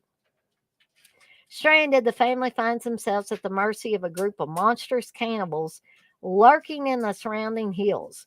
With their lives under threat, the Carters have no choice but to fight back by any means necessary. Following on from his notorious 1972 directorial debut, The Last House on the Left, Craven's The Hills Have Eyes stands alongside the likes of the Texas Chainsaw Massacre and Night of the Living Dead as one of the defining classics of American horror. Now, I would have to agree with that a little bit. I didn't see The Hills Have Eyes until after I'd seen like Nightmare on Elm Street, which, to be honest, may have clouded my judgment just slightly. But this movie is, I think, for the time period that it came out, late 70s, it's very shocking. Basically, a mutant family that's been living in the desert for God knows how many years attacks this family who was stranded in the middle of the desert, and they do some most devious things, even by killing the family's parakeet and tearing its head off and drinking the blood.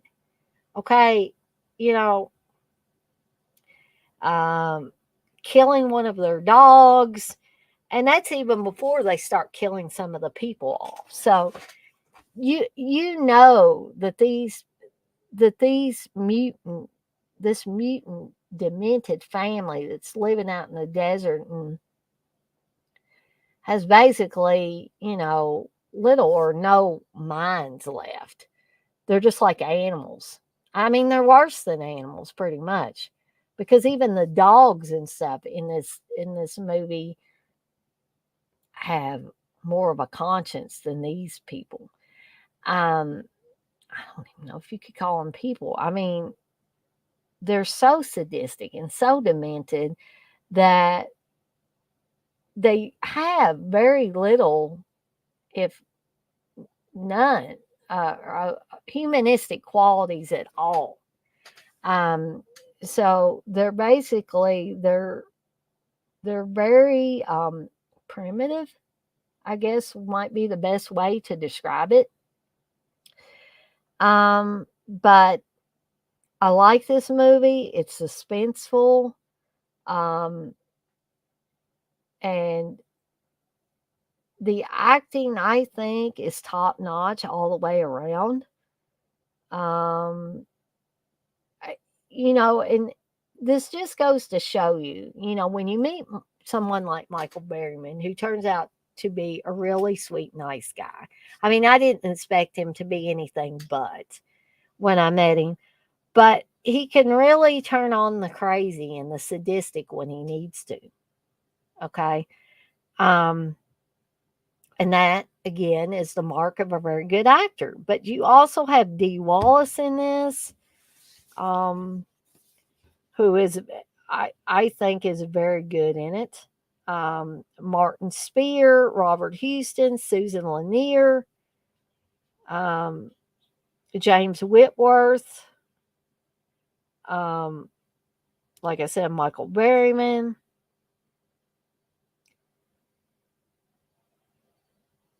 And the music is great too by Don Peake. I actually have the soundtrack on vinyl. That, of course, is what I had Michael Berryman sign. Um, yeah, I don't. This is another film that I can't find anything bad to say about the movie. Some people might, but I personally cannot. It's always been one of my favorite Wes Craven films.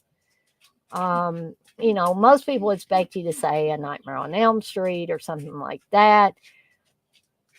But although I'm a huge fan of A Nightmare on Elm Street, I still can appreciate these grittier, more exploitive type of movies like The Hills Have Eyes, The Last House on the Left, stuff like that. Um, so, anyway, that's The Hills Have Eyes. Um, the next one is not really a pure horror movie per se, but it is like a horror comedy. Maxim magazine called it the fourth greatest B movie of all time. That is Hollywood Chainsaw Hookers. And you're probably thinking, geez, Dana, Hollywood Chainsaw Hookers. Would this be a movie that you would like? Considering how I talk about some of these movies with more gratuitous nudity and sex and all that. Yeah, but you know what you're in for if something is called Hollywood Chainsaw Hookers.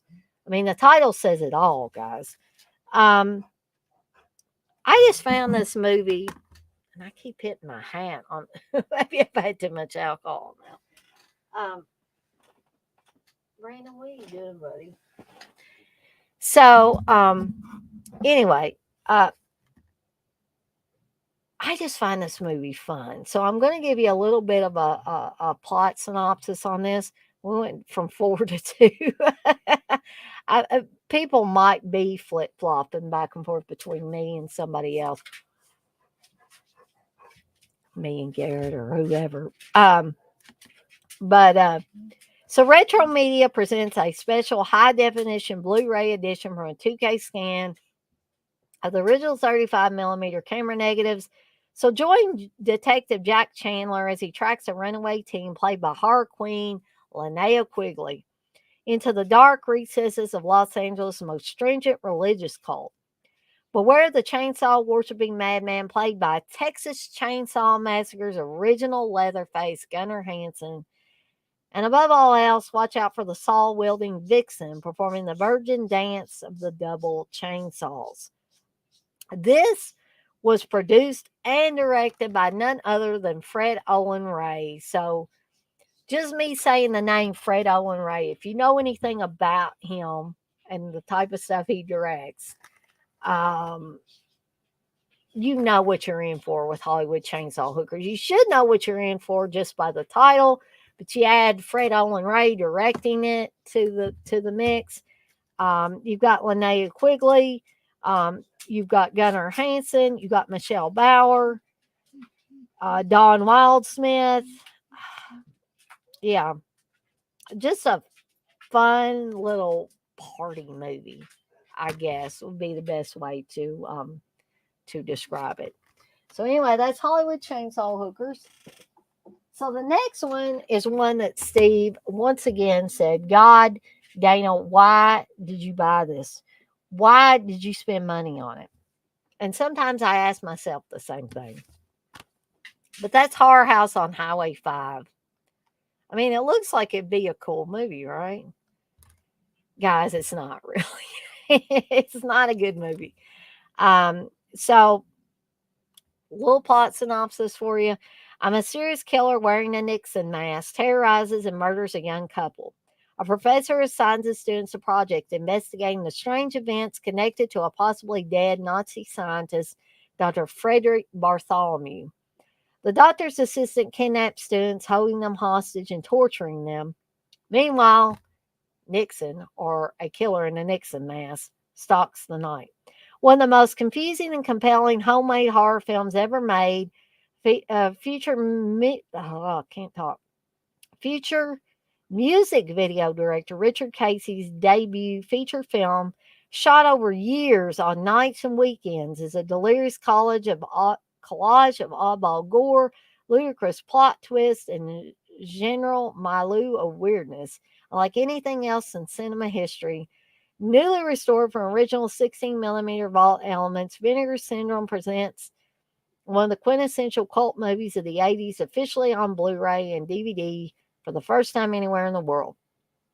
Well, guys, honestly, I think the real reason why I bought Horror House on Highway 5 is not because I thought it would be a good movie. I knew it wasn't going to be a good movie, but because it's a bad movie. And sometimes I like to watch bad movies. And Horror House on Highway 5 is just that. No more, no less. Okay? Horror House on Highway 5. Okay.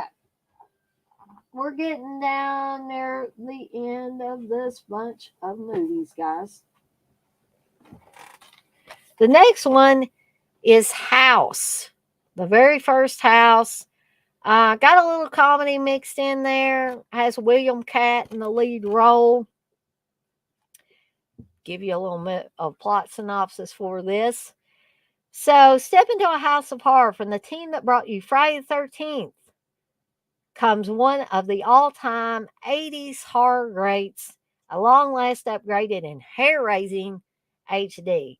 So William Catt stars as Roger Cobb, a divorced horror novelist coming to terms with the disappearance, not the death, but the disappearance of his young son.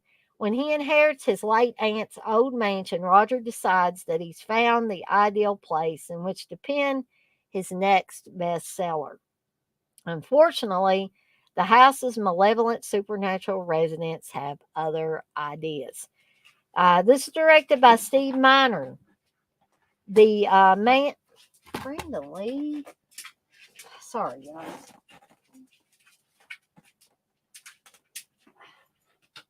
He made all these movies slide.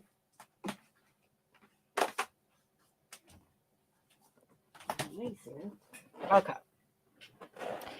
So, again, directed by Steve Miner, the man behind such horror hits as Friday the 13th Part 2 and 3, Halloween H2O 20 years later, and Lake Placid, House remains one of the defining fright flicks of its era. And I enjoy this one. I mean, it's got enough scares in it. It's got some comedy in it. It's a mix and match type of film. Harry Manfredini does the music. It was produced by none other than Sean S. Cunningham. The story, believe it or not, was by Fred Decker. Um, and not only do you have William Catt, but you also have George Wendt, Richard Mole, and Kay Lenz in this little gem. So this was a movie that took a little while to grow on me. Like the first time I saw it, I wasn't the biggest fan of it. But over time, I've grown to really enjoy this. And I would recommend it to anybody that hasn't seen it. Of course, again, I will tell you guys, as I always do, if you don't already own it, but you want to see it, please, please, please find a for free version on Tubi or YouTube or borrow it from a friend or family member, whatever. But don't plunk down your hard earned money until you really determine whether you want to watch it multiple times or not. TJ, you say, where's Home Sweet Home? Because there's only one version of Home Sweet Home I have, TJ, and that's a VHS. And I would have to go dig that sucker out, and this girl is too lazy to do that at this point. Um, TJ, you say Saw House when it was released to theaters, a lot of fun, like a waking surreal dream. Yeah, that's a good way to describe it. Um, so the next movie I'm not going to talk to at length about, and here's why. Because this is the next pick for the Eurocult show that I do with my husband Steve and Darren and Dirk. So I don't want to go too much into it and spoil that show. Um, but it's Fulci's The House by the Cemetery. I love this film. Think it's one of Fulci's best. For me, it's right up there with The Gates of Hell, City of the Living Dead. I'm going to give you a basic plot synopsis, and then because we're doing this on the Eurocult show, in an upcoming Eurocult show, I'm going to move on to the next movie after that. So, a young family moves from their cramped New York City apartment to a spacious new home in New England, but this is no can't talk ordinary house in the country. The previous owner was the deranged Dr. Freudstein, whose monstrous human experiments have left a legacy of bloody mayhem. Now, someone or something is alive in the basement, and Home Sweet Home is about to become a horrific hell on earth. Catriona McCall from The Beyond and also from City of the Living Dead. Paolo Malco from The New York Ripper. Ania Pieroni from Tenebrae. Carlo DeMajo from City of the Living Dead. And Dagmar Lassender from Hatchet for the Honeymoon. Starring this outrageous Italian shocker from The Godfather of Gore, Lucio Fulci, who also did Zombie, of course. Blue Underground's acclaimed restoration of The House by the Cemetery, scanned in 4K, 16-bit from the original 35mm 2-perf camera negative, is now presented with Dolby Vision HDR and a new Dolby Atmos audio mix, fully loaded with hours of extras. By the way, it does look awesome on 4K, in my opinion. So, I hate it that Curly Jaws is not in here for these next two because I know that he would have loved to talk about them with me. But I'm going to go on and talk about them. And the first one is Rob Zombie's House of a Thousand Corpses, which I'll be totally honest with you guys. I like it better when Rob Zombie, for the most part, does his own films and does his own thing. That hasn't always 100% been the case with Rob Zombie, but for House of a Thousand Corpses and The Devil's Rejects, which I'm going to talk about next, that is certainly the case for me. So, a little bit of a plot synopsis on House of a Thousand Corpses. Two young couples take a misguided tour into the back roads of America in search of the local legend known as Dr. Satan. Or as the guy said, one of the characters in the film says, Dr. Satan! Which I love when that guy does that. Lost and stranded, they are set upon by a bizarre family of psychotics. Murder, cannibalism, and satanic rituals are just a few of the 1,000+ horrors that await. Okay. And I don't think I need to say any more about House of a Thousand Corpses. Like I said, I'm sure if old Curly Jaws was still on here with me, he'd have a lot to say about it. And I would love to have him on here at some point to talk about House of a Thousand Corpses and probably the Devil's Rejects and Three from Hell, and on and on and on. So, that is your basic story of House of a Thousand Corpses. But this movie is sadistic, it's trashy, it's exploitive, it's horrific, and it's fun. you know, um, and I feel like this is when Rob Zombie is in his element, when he's doing his own thing. I really do. I think that that's where he shines. He doesn't shine, in my opinion, making remakes. He shines for the most part doing his own films. And House of a Thousand Corpses is a perfect example of that, in my opinion. So,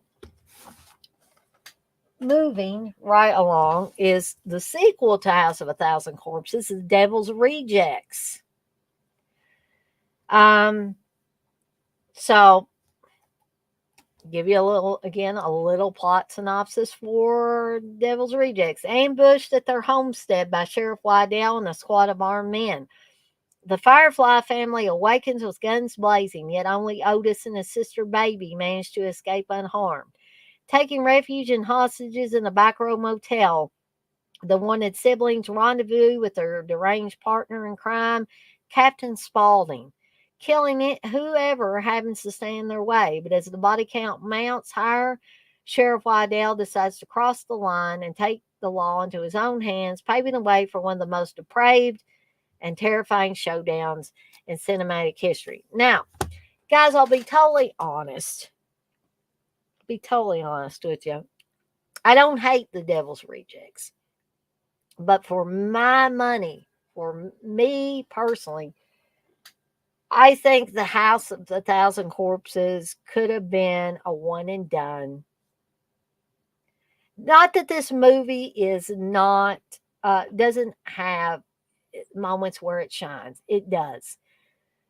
Um, but in my opinion, you simply cannot recreate the magic of House of a Thousand Corpses, no matter how hard Rob Zombie may try. It's a good follow up, but that's and it has its moments, but that's about all I can say about it.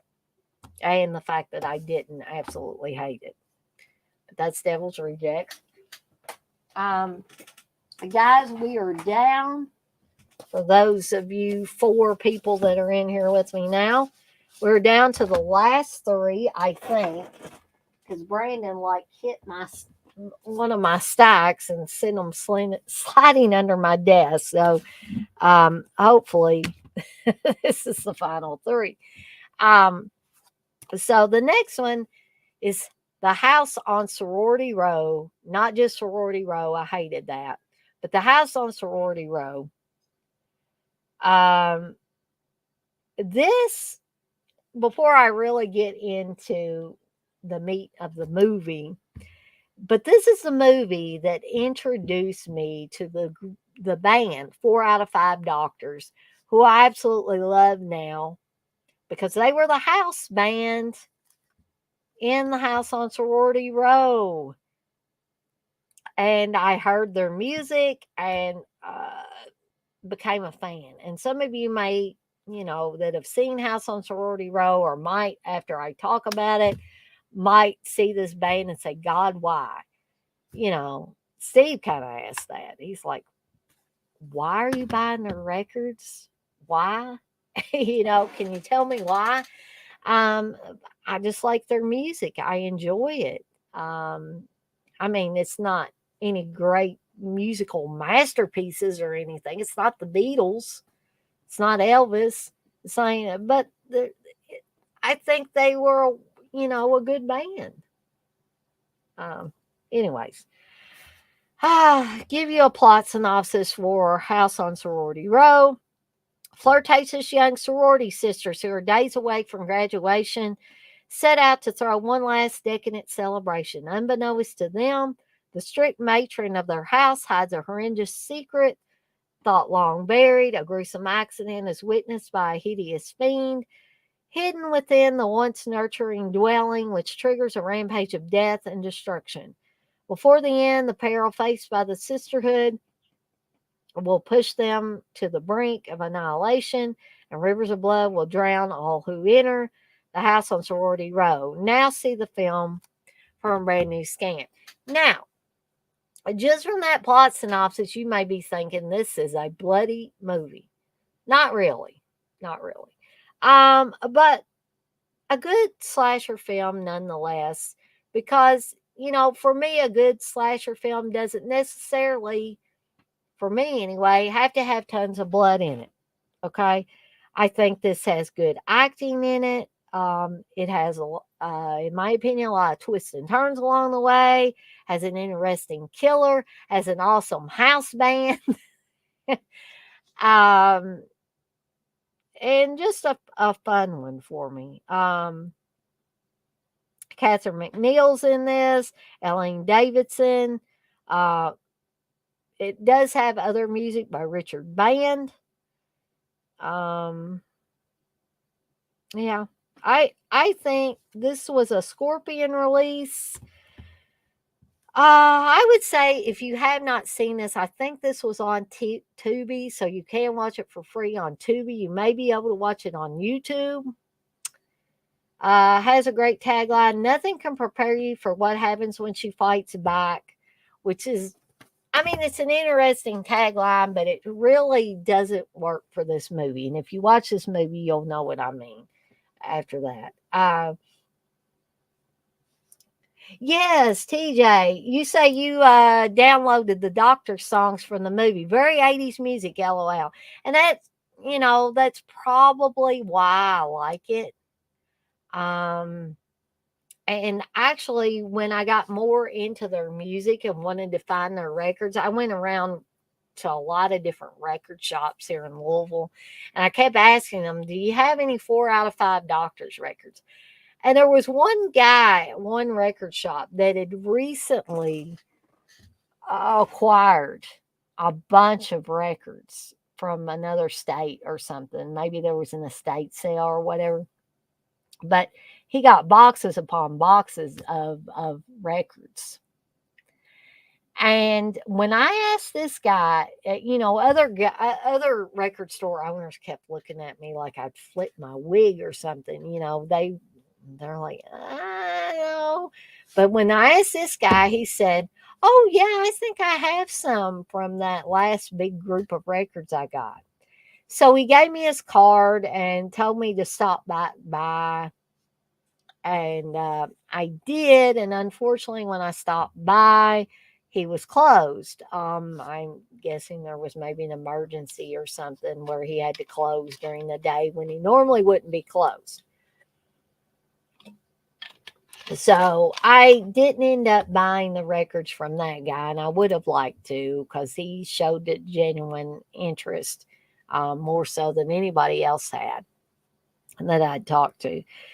So I ended up buying some through Amazon from sellers on Amazon.